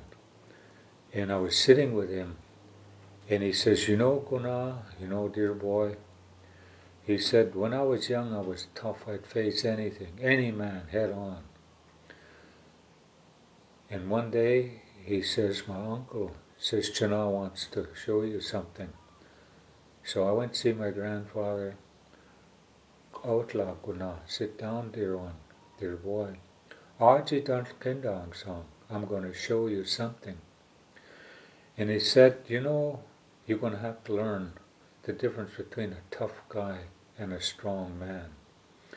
And he had a drum, and he started beating on it, just making lots of noise. He says, Gujao, the drum, can make lots of noise, but without a song to give it life, that's all it is noise. And that's the difference between a tough guy and a strong man. And when they talk about your song, you have to know how to fit into the rhythm of life. That's what a song is supposed to be for. And he says, Gunai, he says, one of these days, you're going to get knocked down. And he said, I thought to myself, that'll be the day somebody knocks me down. And he said, you're going to get knocked down to where you don't think you have the strength or the courage to pick yourself up. And when that day comes, you call out, Die hat Augen, I'm Haida, I'm human. And Raven will find you. And he said, well, when I left from there, I thought to myself, that'll be the day somebody knocks me down. And then he told me, he says, then I got older, and one day I got knocked down. I didn't think I had the strength or courage to pick myself up. But he says, my pride wouldn't let me call out. He said I was down to 2 breaths, and I used 1. So Guna, he says, you're never too tough. But you have to face everything. You got to be strong enough to be weak. In other words, you have to be strong enough to have a soft mind. And when your mind is soft, you treat everything softly. That doesn't mean you're weak, anything. It's just that The highest thing they can say about any person is that person was real kind. That person has a soft mind. And so this is how we have to treat all our relatives, all the animals, the birds, the fish, the rocks, the water, the air. We have to come to it with a soft mind. Because anybody can hurt people. But you have to be strong enough to have a soft mind and have the courage to be tall enough to not be small, because your stature is determined by how tall you are, not how small you make somebody else look. So anyway, he talked about those things. And then, at different sessions I would hear different things from these different guys. And one told me, because see, to be a chief, Itlakdas is the big boss who can't give orders. You have to become big inside. And I may have talked about this before, but we have a sea wolf, and the sea wolf has like a snorkel, segmented thing sticking out of its head. And it said that when a person potlatched to be chief, they put that skill, that black bear's belly button, on top of his hat. I don't know why they call it that, but after you get successive rings, it begins to look like the larynx, the windpipe here. And so the longer that is, that's like that snorkel, that symbolizes you're getting deeper in the water. And the deeper you get, the greater the pressure becomes on all sides. So now you got to become a big person. In addition to that, there was a 23-day ordeal that you had to go through. And when you completed it, if you completed it successfully, that means you survived and you managed to get back to the village. Then what you've done is you've demonstrated that I'm a big person. I can change. I'm going to change my mind. In other words, I'm not locked into believing only one thing. My mind is my mind is hot. It's like I'm happy. I can learn all these things around me. So when I become Itlakdas, I can listen to everything. And I can watch. And also, it says I face things. And that's what he says. When you're standing on a windy point, the wind's blowing, the waves are crashing over, the rain's coming down. And he said, then he says you put yourself like this, so you're anchored. It's like you're anchored to this rock now. And no matter which way you get hit, you won't get knocked down. And that big waves are coming. You can either push it aside, but you reach behind you to make sure everybody's still there. Sometimes that wave's so big, you let it roll over you, but you check again. If somebody gets washed off, you can't go and save that person because you have all the others you have to take care of. And so, when you demonstrate those things, they also know that there's a thing called a command decision. Say my clan is being threatened and there's a possibility that a lot of them could die. And I have to make a decision as to what would be best that would permit most of us to survive. Now, if the decision I make is really make sure that I survive regardless of what goes on, that doesn't give them a great deal of confidence in me. But if I can take myself out of the equation and make a decision that's going to make sure that most of them survive, and my survival is secondary, then they're going to know that this is a person that we're going to stay with. This person's always going to look out for us. This person is not going to dump us. And so some of the things we had to do with our nephews, like when we're going, traveling, walking, we'll say, I took some boys out one time and I told them, you're going to be my nephew. So he ran to the head of the line. I said, what are you doing? He said, well, I'm going to be the next chief.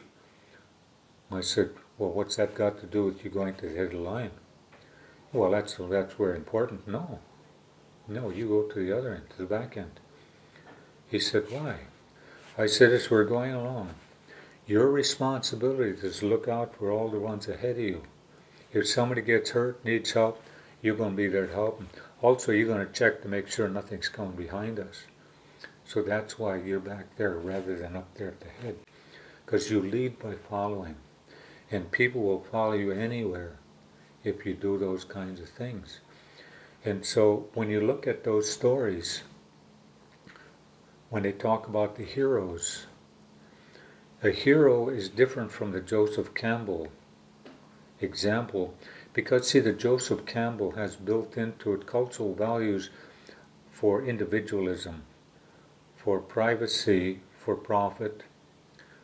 And so that hero is really going to make sure we're going to be doing stuff that's going to build him bigger, make him look grander in this whole scheme of things. But in ours, it's different. I have to do something that's going to demonstrate, or it's going to work toward making sure the society endures.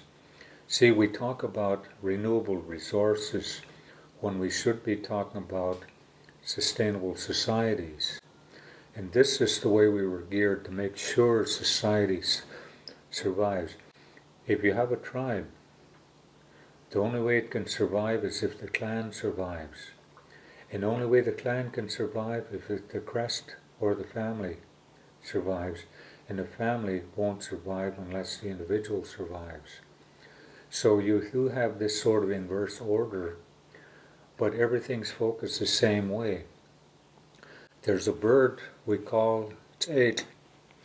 T'ek, we adopted that for our two-headed eagles, t'ek lanas, are us men, t'ek janas is the women. And that bird flies all the way from New Zealand across Hawaii, and then it comes into our country, and then it continues on up to the Arctic where it nests and has its young. And then when the birds are ready, they fly all the way back to New Zealand. And when our canoes would go offshore looking for fur seals in the spring, they'd see those birds coming over the horizon, coming across the Pacific. And some guys were out fishing for black cod, and they were really caught up in what they were doing and suddenly realized it's getting rough. And they didn't think they were going to try to make it back toward, it was called East Langai. East Langai is a rock sticking out of the water. It later became Iskwai, or Langara Island, but East Langai was the first community there. But anyway, they knew they couldn't make it, so they decided to coast with the waves. It was blowing pretty hard from the southeast. And they just stayed with it. And they ended up somewhere in the Gulf of Alaska, way up in there. And they could hear the breakers. And they knew if they got into the surf, they wouldn't survive. But it was daylight enough to where they could see this huge rock, big boulder, sticking out of the water, maybe 100, 200 feet across. And so they managed to get down to the leeward side, and they got ashore, and they were there for quite a while. And it tells of these giant gray animals that crawled out of the water. They're kind of like sea lions, but much bigger. I think it's the extinct sea cow. But they killed one because they couldn't move fast. They cut its throat, and they stretched the skin out, cut it in a strip about this wide, and straightened it, and put rocks on it so it's dry in a straight line. And they carried Douglas fir bark in a canoe so they could build fire while they're offshore. They could cook because it burns like coal. Well, they had that, and there was outswall, driftwood on that big rock. So they used that, and they could see they're going to be there for quite a while. So they had a limited amount of wood, so they started getting these mussels. The mussels are about this big. When the ones we get from the West Coast, they're not these pathetic little things. They're about that big. In fact, I think the woman's version of when we say that raven coaxed the males out of a clamshell, I think the women came from the mussel shell. It's pink when you open it, it's vaginal-like. So I think that's where they came from.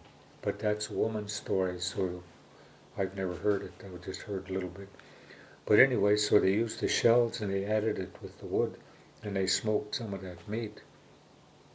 And finally, when the weather started calming down, they decided to head for home.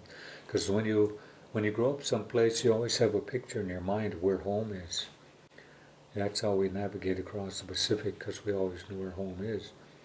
And as they started out, it was still blowing pretty good, but it wasn't bad. And then these birds were flying over, heading south, and they recognized them. There's 8, and one of them came fluttering down, land in the water.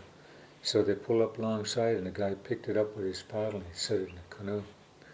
And they put a little bit of water there for it. So it drank a little water, it rested. And then it took off. And so they just went the same direction as those birds. So when they got home, they told them about that bird. So that's when they started. This is where we got our name from, our crest name. Atlantis is from that bird, because all of our crests all come from a historic event. And the two-headed eagle for us was 2 brothers had been away, and when they came home, came back, and they went in the house, the older brothers, he went in, his nephew is not Yaku, his true nephew, the one that sat back to back with him, the one that's going to inherit, died, and his body was there. And the uncle was really very distressed by this. So he was going to go outside and walk around. As he went out, put his head through the door, there's a tree over there, and there's looked like one eagle with 2 heads sitting there. But it's 2 eagles sitting on a branch facing opposite direction, looked like one eagle. So they adopted that for our crest as the eagle with 2 heads.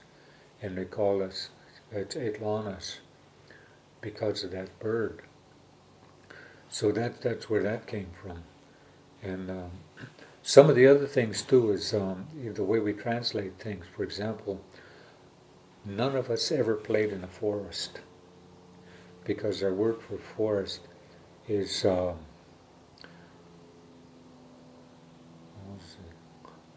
Kidai Kali. Kidai is the trees and inside. So it's like there's just one big tree and you're inside it in the forest. But we refer to the woods as aditya. That then tells you that each of the trees has an individual identity. It's not just part of the mass. So we know all those things because they're individuals. So when we go in the woods, we don't go in the forest. So, I mean, it's, when you start writing stories, it might, and then there's ways of describing things differently too. Like, when we're going home, there's only one road. On Alaska side, it's more like Skidegate, because it's very rocky, and Masset, it's kind of flat, more flat and sandy. So when you go home, if you walk along the beach instead of on the road, you're going home the beach way. But if you don't go on the road, but you go through the trees, then you go the woods way. So you either went the woods way or the beach way. So that's how things were characterized. And as you talk to people in Masset and Skidegate, they'll have different ways of expressing that, but it's pretty much the same thing. And so anyway, these heroes, a hero is not somebody who does something extraordinary in extraordinary circumstances. A hero is somebody who does what they would normally do, even in extraordinary circumstances. If somebody was hurt, that person would come in and help you. If your house is burning, they'll come in and help you. It doesn't really matter the circumstance, because this is the way a hero is built.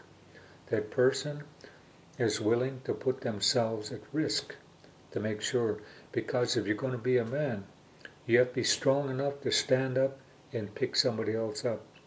If you're not strong enough to pick yourself up, you can't pick up anybody else. So that's all that part about being about strength. And then we didn't use the word sacred because, well, that's a Christian term, and it always refers to something to be afraid of. Because God is wrathful, God is jealous, God will hurt you. Whereas in Hananang, it's sort of taboo, it'll come back on you.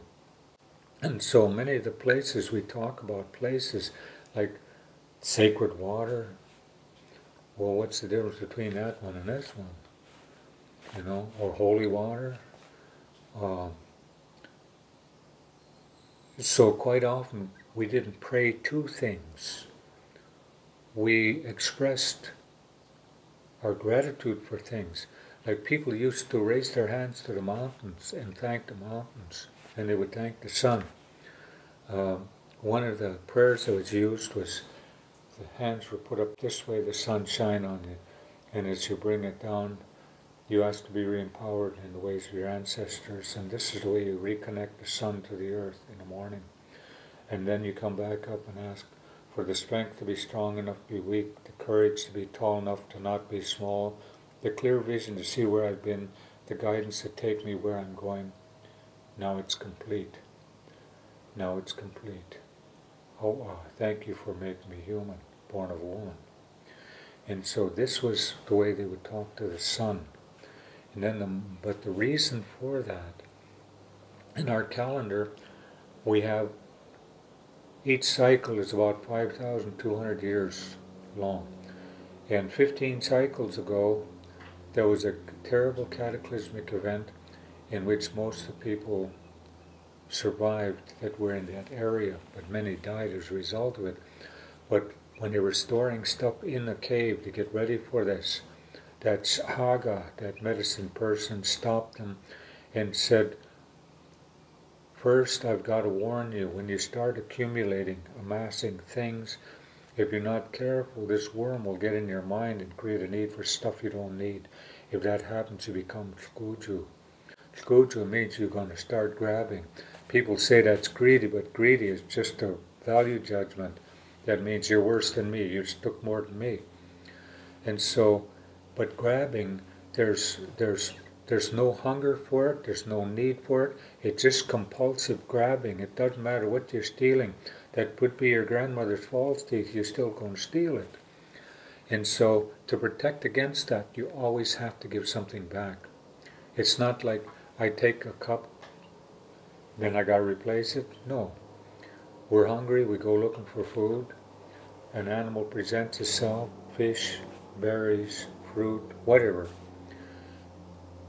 We say, no, I'm not going to take this one. You never take the first one. You always give that one back. Because you give back that deer, next year maybe there's going to be 2 or 3 of them. You give back that salmon, 3 years from now, there's 10,000 of them. In the same way with the berries, they fall to the ground, the seeds get there, and you get more.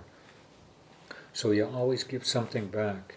Whereas in a cash economy, theirs is based on scarcity. The more scarce something is, the higher the price. And so nothing has any value, it just has price. So he warned them about that. And when I saw that story of Adam and Eve in the Garden of Eden, I thought to myself, they don't know their history. Because that wasn't a snake, that was a worm. And that woman didn't do something wrong. What it is they didn't listen. The worm got in their mind, so they started getting things they didn't need. They had to cover themselves. So, if they'd have paid attention, they wouldn't have to do those things. So he warned them about those things, and then it talks about how, this is where the story of Raven comes from. It says that the darkness, not absolute darkness, but the darkness lasted for about a month, which is about the gestation period of a raven. And it tells of how the sun was visible only just for a few moments at first, because the sky was covered with a cloud of soot and dirt. And in the story it says Raven went to find it, and it says Raven didn't look directly at that spot where that light was, because if you do, you can't see. Well, this is where they came up with this description of what a wise person is, this is the one that knows its way through the land very well. When you walk in a dark cave, if you look straight ahead, all you see is blackness. But if you turn your head slightly, enough light gets past so you have an indication of where you're going. And also, a wise person, after a while, will start generating its own light. Whereas the other way, when they say this person's educated, what it translates to is that person understands what's on the surface of the paper. They don't see any deeper than that. And so when you become this Itlak, when I said, you have to be able to change your mind, it's like you look at a large pond, body of water, and you're trying to peer down into the depths, but all you see is reflection. That means you got to change your point of view, so you move around to where maybe you're on the opposite side. And now you can not only peer down in the water, that you are the water. And so when people can't see anything more than the reflection, that's not the kind of leader you want to have. This person is going to take the time to learn to see. And so when you start writing about these people are nothing beyond the ordinary, but who have been trained from early childhood how to see, like being able to see the physical things around me, but also to see another dimension. I've changed the focus of my eyes to where I'm looking way over there, but I'm focused here. So I can see not only all the way through my hand, but I can see what's over there, and I know what's around me. I learned to use my peripheral vision, so I get to the point where I can see the back of my head without turning it. That's how it's described. So you have to learn to see. Person learns to feel and sense. In the European tradition, you have 5 senses. In Haida, we were taught to use all 5 as one, and that's that 6th sense. Now you're not depending on your mind to translate what you see, to decipher what the messages are. You sense these things. You know by the way it moves if it's human or not human. You can taste before you can see. That's the stanga. The uvula thing in your throat, that's a sensing device. So when there's old people, when they took us out, they'd say, leave your mouth open so you can taste things. So anyway, in constructing a character, it isn't the size of the muscles of this person. It's that this person knows fully well what his or her stature is. And it isn't dependent upon making somebody else look small. And then this whole thing about animals being fierce, the brown bear. I was told that the brown bear really represents the woman's spirit because it represents absolute integrity. When that bear goes in the country, first thing it does, it reaches as high as it can and it scores or marks a tree with its claws. And then it goes on. Another bear comes, it reaches up. If it can't reach the mark, it leaves, even though nobody saw it. And it says when that woman's walking through her country, it's like that bear doesn't pay attention to the natterings, the gossiping, and all the things of the little ones. But they know not to bite this one because they don't want the brown bear to sing. And the way it was expressed when I was growing up, my sisters and some of the other girls were always around our grandmothers. And if they got caught talking about somebody, they'd say, oh, Sloan, that's enough. You're going to make yourselves ugly, or you're going to make your children ugly. That means you become a bad person inside. For us boys, they would say, you're going to shame your uncle, or you're going to embarrass your chana, your grandfather. So these were the ways that social control was done rather than slapping us and hitting us. Because you hit a child, that child gets scared and can't hear. If you shout at them, they get scared and they can't hear. So there's always so I'm going to show you. So your hero has to be somebody who doesn't give a lot of explanations about things. Because if you watch, it will explain itself. And so when we're working on nets, mending web, whatever, I'd be the guy standing there holding it while he's mending, and I'm watching how he's doing it. Okay, you do it. So this is how we do it. They don't say do this, do that, do this, tie it this way, watch. And so this is how we learn. And so your character, a character flaw is usually when someone, it's called gladai. Gladai is a show off with nothing to show. But it's also the name of a chief. This is a chief's name. That's a big man. But it also means a show off with nothing to show. So our names would have two meanings like that to remind us that we're to not try to be bigger than we actually are. Hanas, ugly sit down, but also means knows when to let go. And so there was all sorts of these devices in there to make sure that we didn't elevate ourselves up here. In fact, when you're speaking to a group, I put myself below you. I am kind of like thankful that I have the opportunity to give you a gift. Or I say thank you after I finish giving a speech, whatever, thank you for accepting my gift, rather than patting yourself on the back.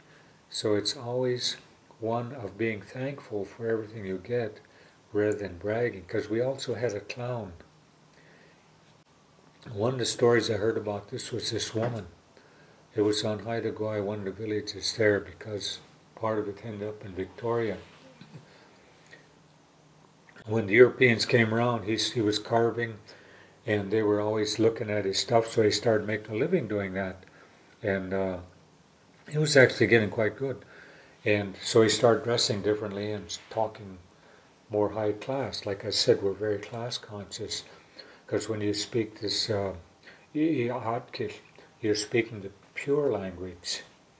And I used to hear my uncles and his wife, when they would talk, it sounds different from, it sounds like, but I couldn't understand what they were talking about. So I asked one day, my uncle Louis Kipcoon, I said, what are you folks talking? And he just laughed. And he said, that's our language, it's our high language. So anyway, that's what this person was doing, was trying to do that in English to sell his stuff. And this woman went over there and she stood by him wearing real raggedy looking clothes. And he'd start his spiel and she'd just mumble and say things. And finally he decided, it's ruining his chances of making more money. So first chance he had, he went to McDolly. That's what we call Victoria, because we don't have a V or an R, so it's McDolly. The V sometimes is pronounced as a B, or some people use a M, Muktali or Buktali. So he went there and he got some boards and he made a stand, and she found out where he went. She followed him, and so she went down the beach, and we called driftwood Auswald. So she got chunks of driftwood and she fixed something for herself, and there was lots of garbage around. The Europeans leave stuff everywhere, so she got bits of broken glass and whatever, and set them up there. And when he'd start talking, she'd speak gibberish, pointing to all the things on her. And unfortunately, the story doesn't have a very good ending. She was found dead one day. Somebody had murdered her, and they knew it was him. And so you don't have a thing about guilty or not guilty. Either you did or you didn't. And he did it. So his name was taken away. He was made invisible. And this is what was done to men if they committed incest too, as they were made invisible. They would take that person's clothes, everything he owned, and they would burn it. They'd burn every bit of it. And then symbolically or through ceremony, they'd dig a hole, and his name was put in there and covered. And when you put something in the ground, it putrefies. That's why we didn't bury bodies. We didn't want to offend the earth, the land. and so that would putrefy as it should. Then he was taken out to a small island somewhere way away from the village, and they'd take and put his arms around a tree and tie his wrists. And if he could get free, he could live, but he couldn't live anywhere, because word went out that this malevolent spirit, and if you see it, you have an obligation to dispatch it. And so if they saw him, they would kill him. And the word went out to the other villages too, that there was this invisible person. And so there was no point in getting free, because you couldn't live anyway. And so we're very social, like bees in a beehive, I guess, Something goes haywire, it upsets the whole thing. So when you live in a tribal situation, you have to have rules so you don't do that stuff. But as we got more and more into the European stuff, then with jealousies and all these other things start coming up, because now you could actually function as an individual. Now you got your own house, your wife and kids, so you can make it on your own. But the other way, you had your nephews and your son-in-laws and everybody living in your house, so you weren't free to discriminate on anything. And there was always someone in the village, they called the boss, so to speaking, that made sure things were balanced when there was a conflict. And that was different from the village chief. The village chief, like any other chief, couldn't order anybody to do anything, because that's a big boss who can't give orders. But people would follow him because of the characteristics I was telling you about.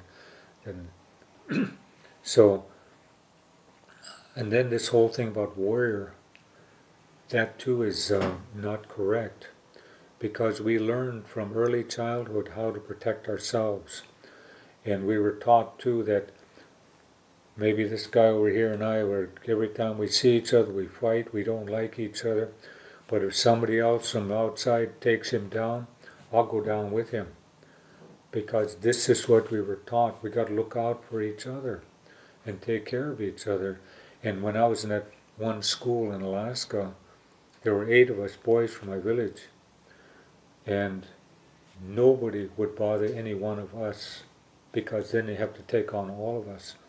And so some of the other boys knew about this, so they would come to us, the smaller boys, the Eskimo boys that were being picked on.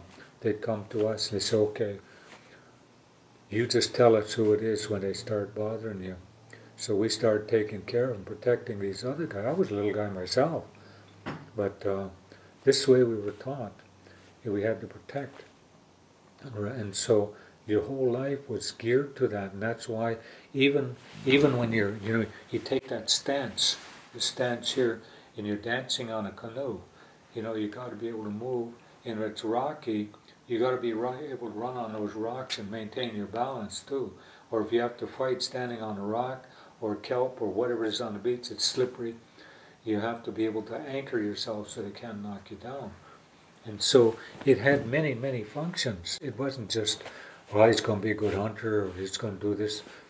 And stamina and strength. But there was a place called Hoots, what's it? Hoots, Brown Bear Bay, because there's a big rock out in front of it, looked like a brown bear. But in the spring, hikers would gather there. I don't know if they came from the south, all I know is what I was told. They would gather there for athletic type competitions. And the wrestling was where, you start from the referee's position, I guess, standing up, and I would put my hand out like this behind this person's head, and the other person put theirs behind mine, and I'd grab their forearm here, or wrist, and the other person, and the object of it was to force the other person down to his knees. It wasn't trying to throw him, trip him, but just brute strength and stamina, and they would circle. And I heard stories saying there was actually a deep, like a rut in the ground, because even if the guy had to go to the toilet, they didn't stop. Sometimes this would go on for a couple of days, day and night, until finally one was taken down. And so in school we used to do that, is to take a dresser about this high, and take a broom handle, and one stand on that side and one on the other side. He'd put his hand inside mine this way, and then outside on this side. So he's on the outside over here. And you start pulling, but you don't go past the middle point of that dresser, and keep pulling until if he starts pulling it away from me, then he eases up so that we can keep it right in the middle. But you hold it until you can't hold anymore. I mean, it'd be shaking everything, and the muscles start cramping in your belly as you're doing this, but you'd hold on. And again, you learn to hold on. That's what that name, Kitkun, that is the one who endures in the face of adversity. And so this is why we were taught to do those things. In the cold water, we'd swim wintertime, and you learn to relax yourself, to take your mind out so that you didn't feel it. I mean, you get cold, but you don't feel it. So there were a whole number of things, even like your hero, your character.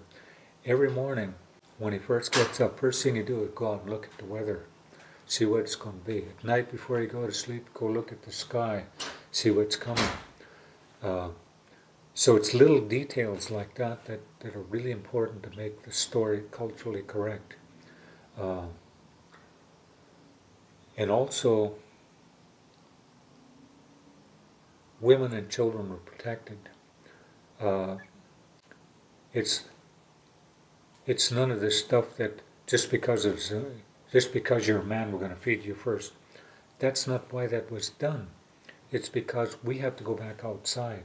You didn't live inside the house. You'd eat and then you'd go. And also praying. We didn't thank you for the grapes, for this meal before I eat it. Because I don't know, maybe it doesn't taste good. But the expression of gratitude, I'd say, is in the eating itself, of enjoying it. So long as you're enjoying it, you're treating it with the respect necessary, or we'll say the esteem rather than respect. And when they talked about those kinds of things, even like, I don't know, maybe I told you about how a woman's feelings are down in his gilai. And if a man knows that, he knows how to bring those feelings up to where two can become one, can become more. But they say a man's feelings is different. It's like a feather on the water. The wind blows us around.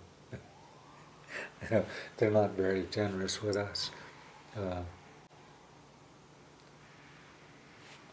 I'm just trying to pick certain things that you might be able to use with the modern day script. Something else too is if somebody's sitting across the room from you and you sit there looking at them, they'll turn and look at you. It's the same way with animals when you're hunting. As you're sneaking up on them. See the shape of the paddle? It's tapered like this. When you're sneaking up and you lift the paddle out of the water, you don't hear the water dripping off like with a square paddle. All of it'll run to that point, drip, drip, drip, drip. Whereas with this one, it's a stream like. It moves different. So it doesn't make a lot of noise. It's very quiet when you're sneaking up. But if you're looking at your prey, it'll turn and look at you. But if you look through something, sometimes people would do this. For some reason, it breaks that energy and they don't look at you. But if you take a look at some of the old hunting paddles, there's a hole in the handle. So they're sneaking up and they'll look through that hole. And then different kinds of canoes too. There was one that had a flat bottom on it, and the paddles were different too. It was for skimming on top of the kelp when you go after fur seals. That's one that was called a kutlu, the sea otter canoe, because you could go right over the top of the kelp with it. And there were 16, I think, different kinds of paddles. And the last one that I know of that knew all the names of that was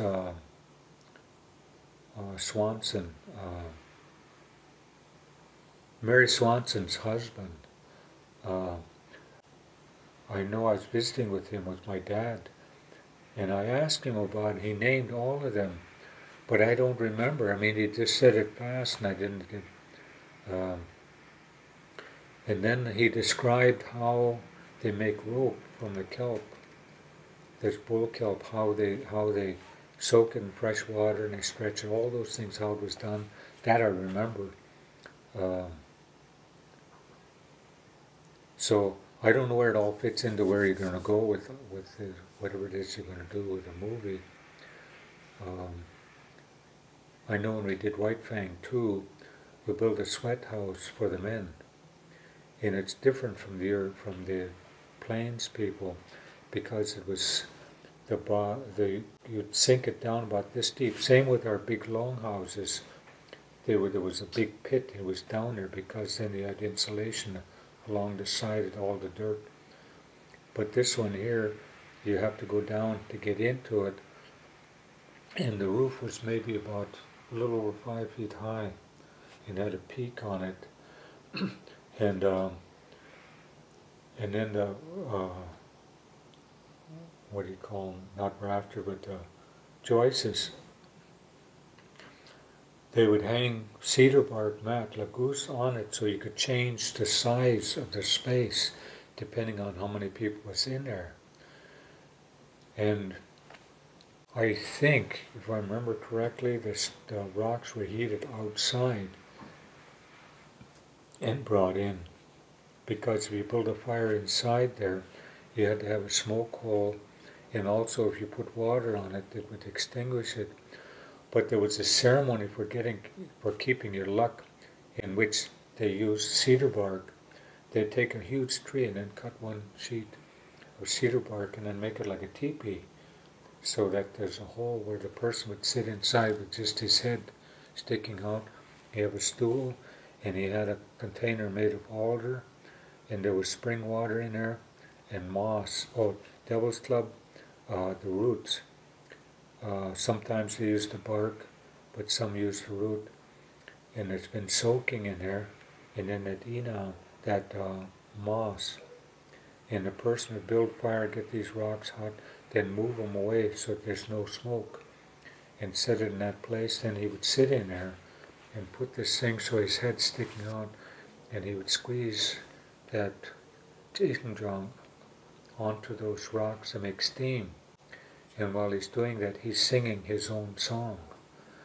And he would do that until the steam stopped. And this is how he would take those things off that's eating his luck, so that his luck would come back. So this is how he would do it. So anyway, what time is it? Oh, okay, I've got a little more time. Can I ask you about the hero? Can I ask you something else about the hero? Sure. About in the higher sense of the hero. In the Joseph Campbell version of the hero has to go on a journey. Is that also true when Haida? Do you tell hero stories where the hero goes on a journey, has to learn something and bring something back? Well, the journey, ours was called he became a deer. And this is the one I was referring to, where the person had to do the 23-day ordeal. But the other ones, when a person, well, it's sort of like you have people who will go, these prairie people and all, they're going to go on a vision quest and all this other stuff. Well, you didn't do anything like that unless it was prescribed. You talk to Haga first. There's something that I have to do, but I don't know what it is. Advise me. And once you ask for it, you have to take it. And so maybe you'll be sent to go someplace to do something because there's something you got to learn.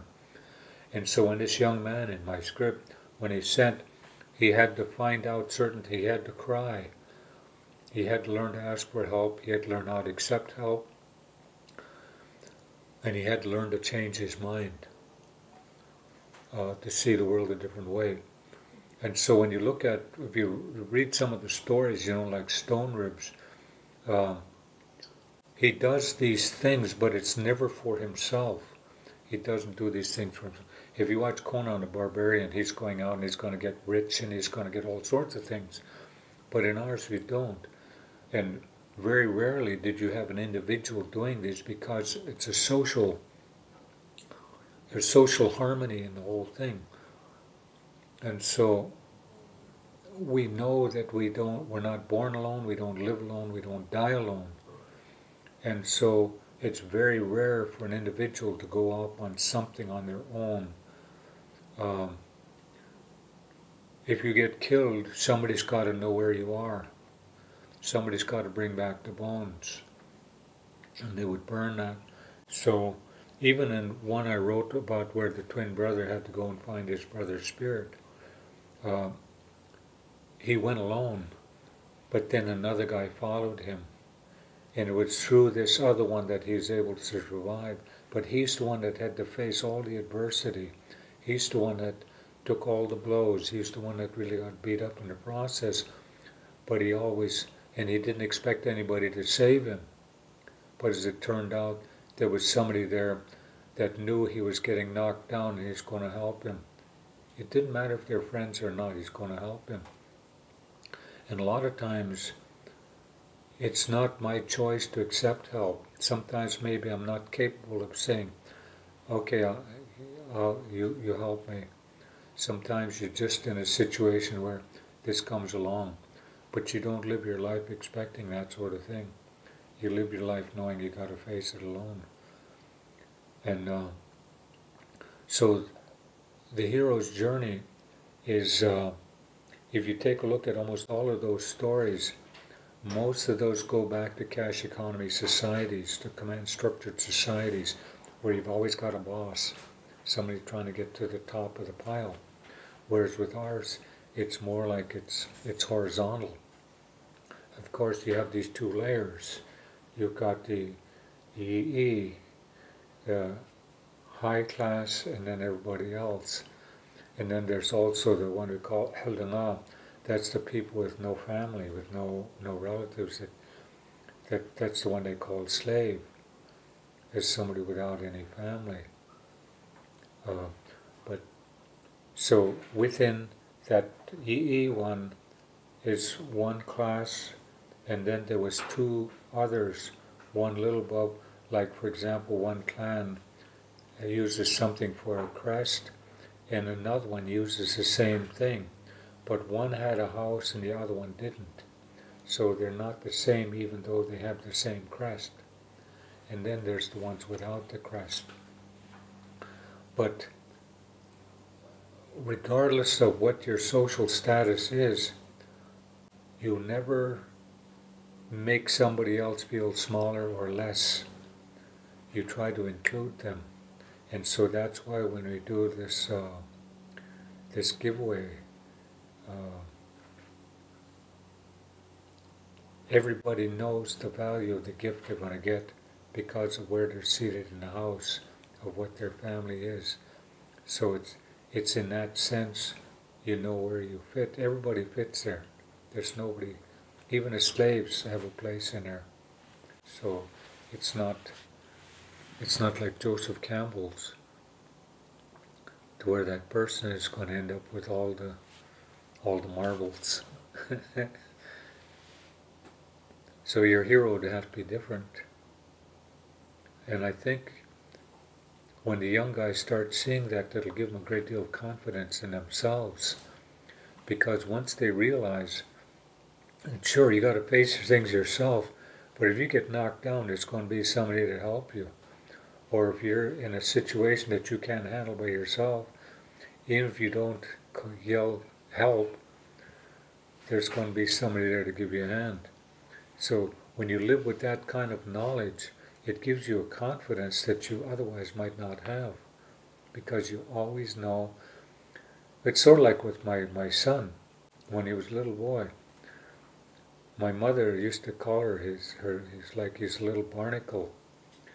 He was right by her. She just reached back and there he was, you know. And so no matter where she went, he never tried to catch up with her. He'd just stay right behind her. Every once in a while she reached out and grabbed his hand, you know.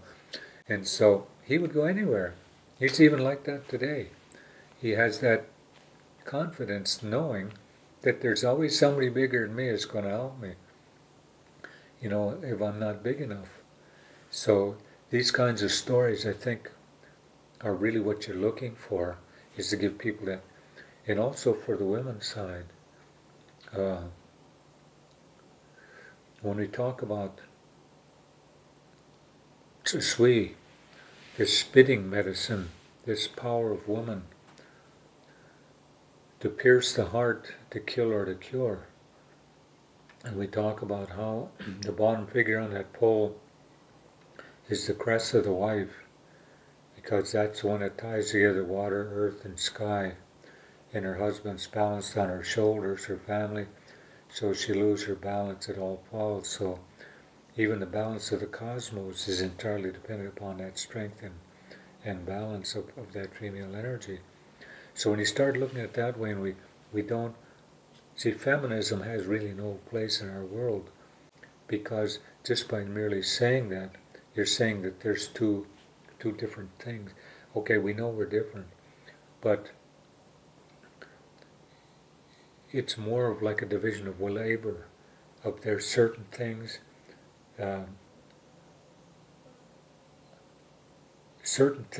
if you live in a house, you're always at the house, you take care of things there.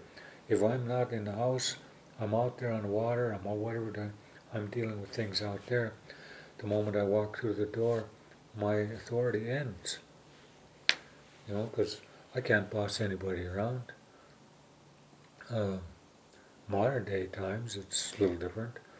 Residential school really warped a lot of things. It squelched, I guess you might say, squashed it down. And people are trying to find their way back out of it. And so the only tools they have are the ones the Europeans have given us. You gotta make lots of money, you gotta fight for everything you want, you gotta be number one, you gotta be the most valuable player, all these things like that.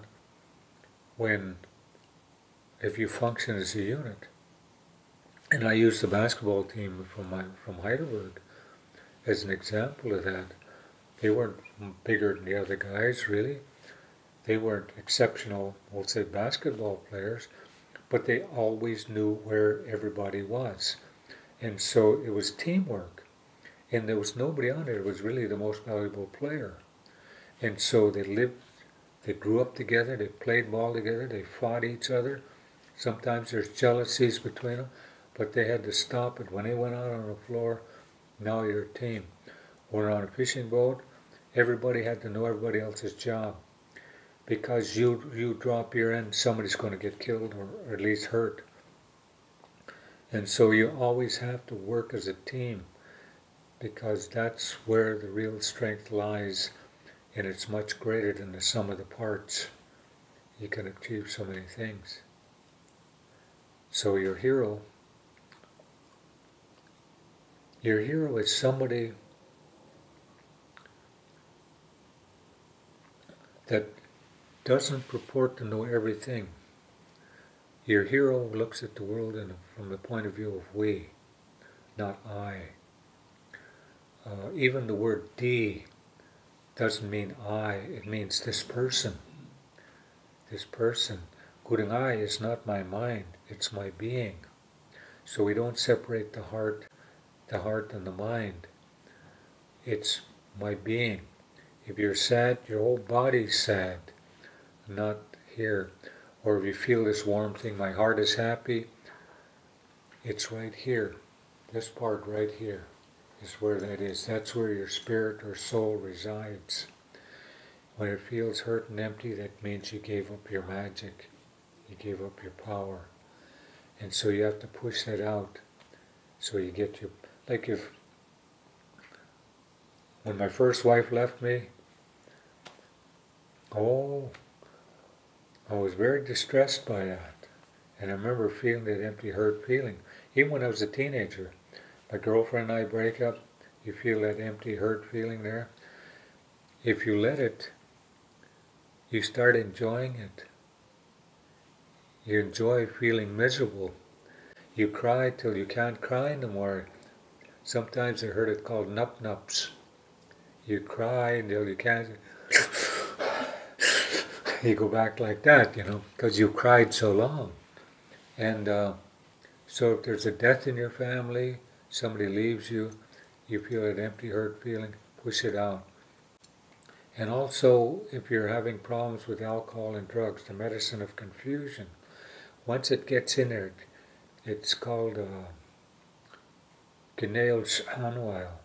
That means the spirit of that alcohol or drug has taken control. And most often you can't push it out yourself once it gets control. You need people to help you push it out. But once you push it out, you decide to sober up. You decide to be clean. Stop using. Once you've made that decision, now you got other people going to help you keep it out. But you got to push it out yourself. And so your hero is when he has to face these things. It's actually, instead of striving to be this thing, has to learn to relax, to let it happen. If I'm having trouble working something out, I stop trying to figure it out and daydream. I'll stare at the sky, go for a walk, anything. And some people, they refer to that as hollow your bones. Hollow your bones so that spirit can work through you. And what it is there's two parts of your brain. One is the one that daydreams and all this other stuff. The other you can call the executive part of your brain. This is the one that works out those decisions, but it does it by itself. If you try to figure it out yourself, you interfere with it. But if you can learn to daydream, to let it go for a walk, it keeps working. It doesn't stop. Even when you're asleep, it keeps working. You'll dream about it, you'll wake up, you'll have a hunch about something, and you have the answer. But as long as you're chasing that rainbow, you'll never catch it.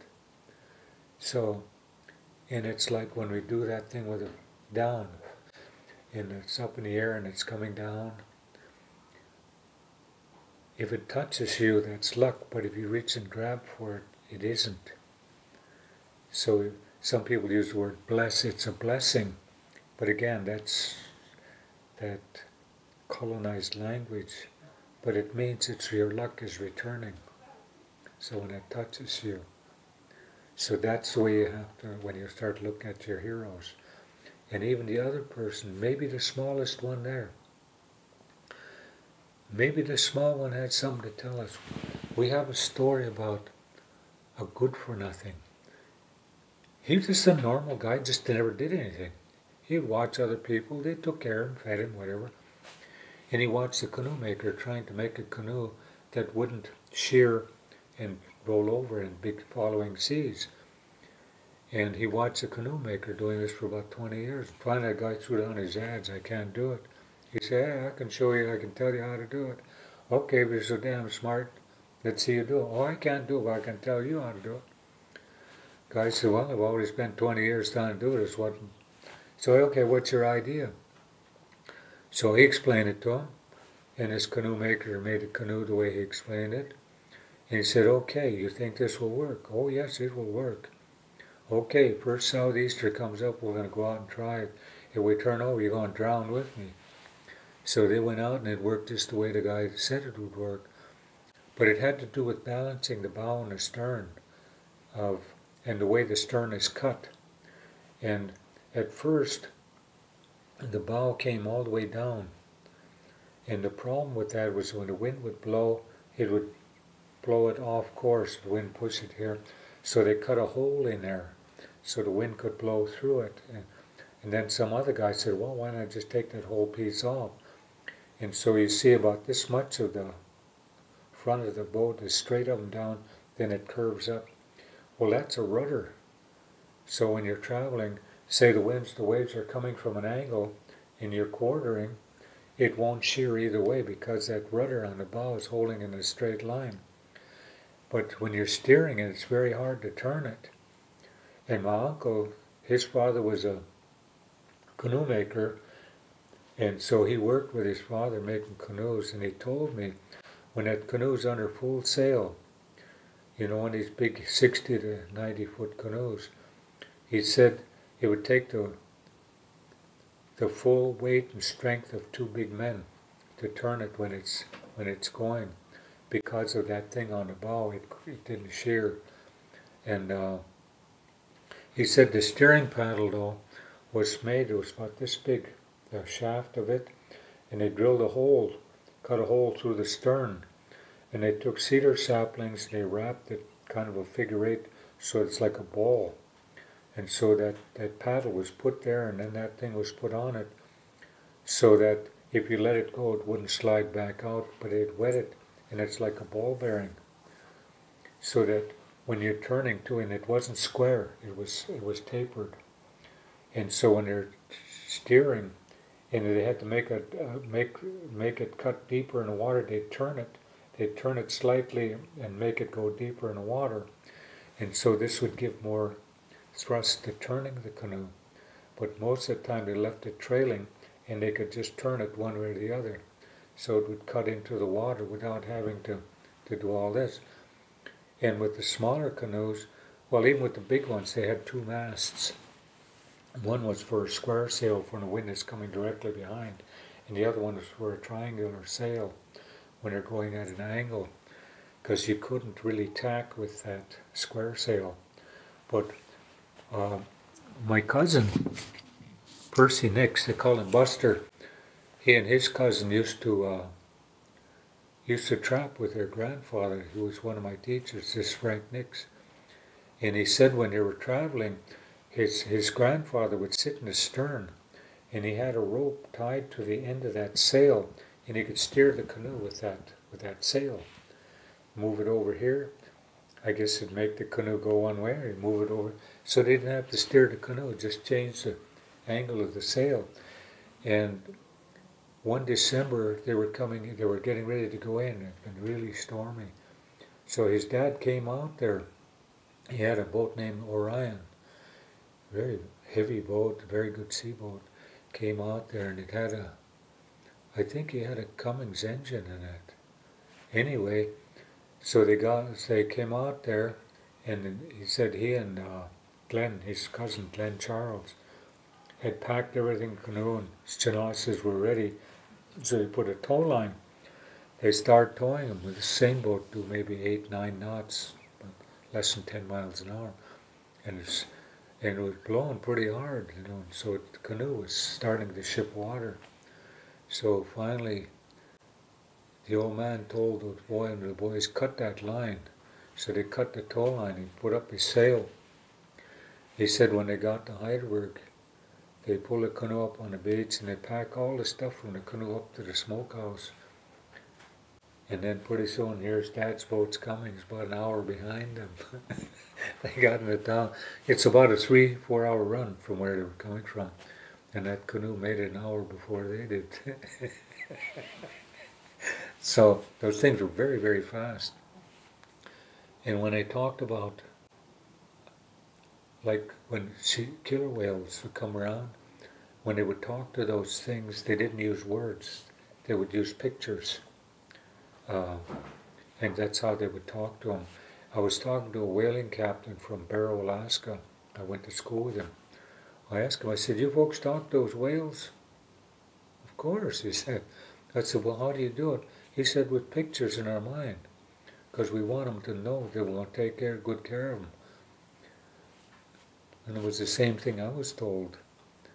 And so in one of my scripts where porpoise is helping, this guy ducks underwater and he visualizes what he wants this porpoise to do, and it does it. So that's how you... I don't know if it works with animals, because I only heard that about sea lion, about killer whales and porpoise. So I don't know if the others are like that. Well, that's a long answer to a very short question. You have any other question? Does the hero, if the hero is on something like a 23-day ordeal, does he or she get help? It's usually a man. And that's another question. Next question is, can the hero be a woman? But does the hero get help from the supernaturals? Is that Yeah. a usual part of. Well, this is where he got help from a porpoise. Right. But the supernatural world is different from the European version of it. Everything has a spirit. And so, for example, when you first go into the woods,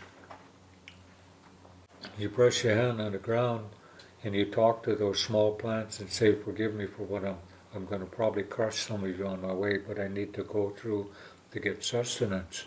And so this is then the spirit of the trees, because the trees are going to be watching you all the time. And there's the spirit of the water, like the shallow water was called Chan Hanwai, or sometimes they call it a sea monster, because this one here, in that story about that cataclysmic event I was telling you, the one that's called Tlao Gidam, they tell about this thing that would come up from the depths and grab people off the rocks, with its big teeth, kind of like a killer whale. But that one was called Chan Hanwai. It's a monster, it's the spirit in the shallow water. Then there was another one, what's called Yanong Hanwai, which is the fog monster. It said it was a noisy swimmer, and for some reason it would come up when the fog was in. And as long as you could hear it, you could evade it. But if it saw you, it's too late. It would get you. So there's different things like that. And then there's the one we call sluk. Sluk, massive people call slugu. But this is the one from the land otter. And when the land otter will kill a man, but it will take a woman's soul. So we have stories of that. And one of them, I remember when I was a kid, there was a Tlingit man married in my village in Heidelberg named John Lawrence. His brother came to Heidelberg and went trapping with him. And he had a small trawler, it's about a 36-foot boat named Haida Maid. And his brother Ralph was with him. And they were trapping for otter, mink, and marten. And one day they were out checking the traps, and he'd row and skip. And there was a family of otter were swimming, and both he and his brother were good shots because they're good seal hunters. And so Ralph was going to shoot this otter, and he said to his brother, "Watch, right in the face." His brother hit him like that. He says, "No," he said, "it'll come back on us." But I don't remember whether he shot it or not, but he insulted it. And it was so upsetting that John told his brother, "We're going into town." Because they'd live on the boat and checked, and then they ran into Craig, which Haida name for it was Oatsly. This is where the herring spawned. And there was a fur buyer there, and there were 2 bars.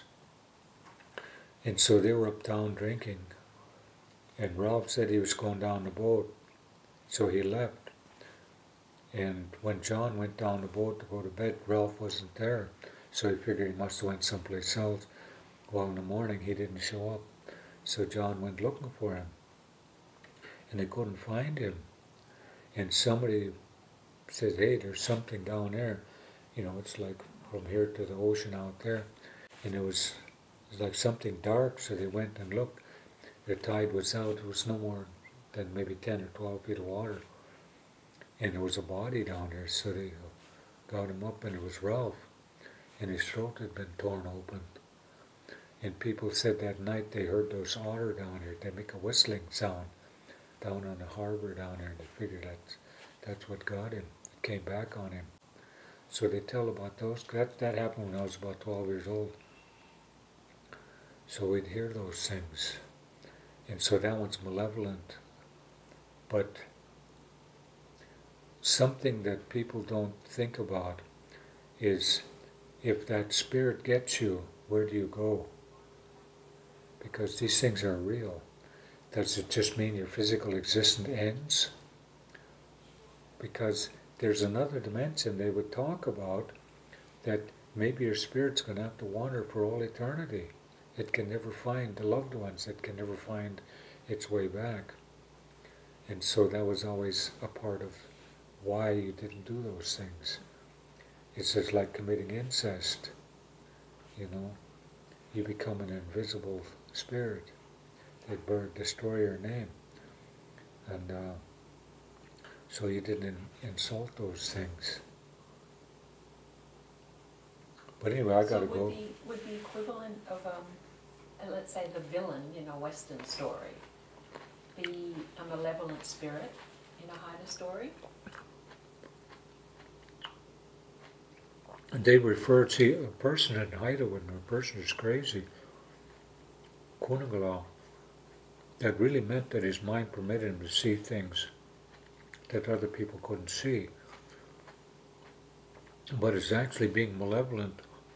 That was that, the only thing was Gagit, which was really a human, who'd face privation until where all aspects of humanity has left them, to where they're just total animal, with only a survival instinct. And so it wasn't that malevolent spirit. But we'd hear things like when at night, when the owl was talking, it would be saying "Good Ganesh Tigwa." Good Ganesh is owl, but that says "hoo hoo hoo hoo." It says those spirits are walking. If you go out there, they might touch you. In December, if the fog came in December, and it stayed for 4 or more days, nobody would go out after that 4th day, because it means that spirit, death is walking, and if it touches you, you go to the village back there. So, in that sense, we would hear those things. But as far as just an evil spirit like Satan and those kinds of things, no. I never heard those things. That doesn't mean they didn't happen because I didn't hear it. It's just that I don't remember hearing those things. Because almost everything was designed to maintain a balance between the physical world and that spirit world. There was even certain ways in which you spoke when you talked to spirit world. They referred to it as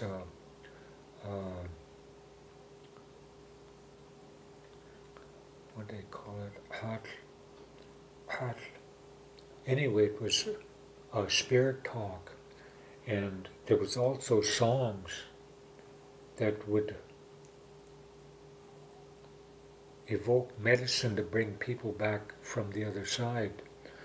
But there was a ceremony for that too, in the springtime. Say a person that was deemed to be vital to the community's survival. Well, in the springtime, they would go to a salmon stream and they would camp on the north side. A healing comes from the north. This cold, dry wind comes from the north. This is the one that you get special assistance from, was that north one. And it was a man, the nephew, the true nephew, the one that inherited, not Yaakov, would dress in the likeness of that uncle. And there were songs, there was preparation for this. And the preparation time was 4 days, and then on the 5th day is when that person would go down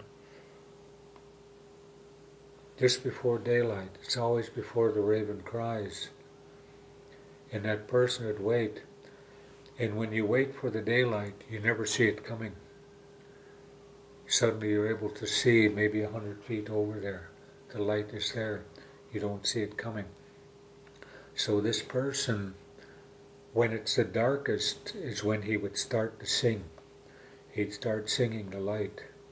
He'd sing it, and then when he could see something, then he would start talking to these little hatchlings, these minnows, and tell them a story of his uncle, and tell them the story of how his uncle was this kind person, his uncle was this deep person, his uncle was this one who faced things. This is the man who faced adversity. This is the man who took care of the house. This is the man who held the baby when it was crying and sick. This is the one who could hold his sister or his wife or his mother when they're grieving. And so they would talk about all these things. And then when there's hard times, there's not much to eat, he'd make sure everybody eat first. This is the one who would go out there when the weather's tough and nobody else would go to get food. And so they would talk about this kind of person. And he would talk all day until just at sundown. Then he'd start singing, because that's when the window would open to the other side. And his song would go out, and his fingerlings would go out in the ocean. They're very powerful spirit beings that made long journeys. And so they'd give the message to these ones, and they would go out to sea. Then a year later, whether it's male or female, the person born would have the spirit of that one that disappeared. Because see, ordinarily, when you go to the village back there, before you go there, your spirit returns, or this life force, when this bag of meat and bones is empty, it comes back for one lifetime as an eagle, a raven, a killwheel, or any of those things, for one lifetime. At the end of that lifetime, then that person returned to the human spirit, if it's one of the first four. But other than that, after that, then it's that person's choice. But this could be either the person's first one, or second one, or third time it's coming back. And then, so it could come back. But if you send a request, then it would come back too. So, because there's something that has to be done. Something has to be finished, something has to be known, something has to be taught, and something has to be completed. And so until all those things are put back together, it's out of balance, it's not complete. So that's the way they would do that. But anyway, I've got to go over and teach my class. Your class, right? Uh-huh. Where are you teaching? McLean Park.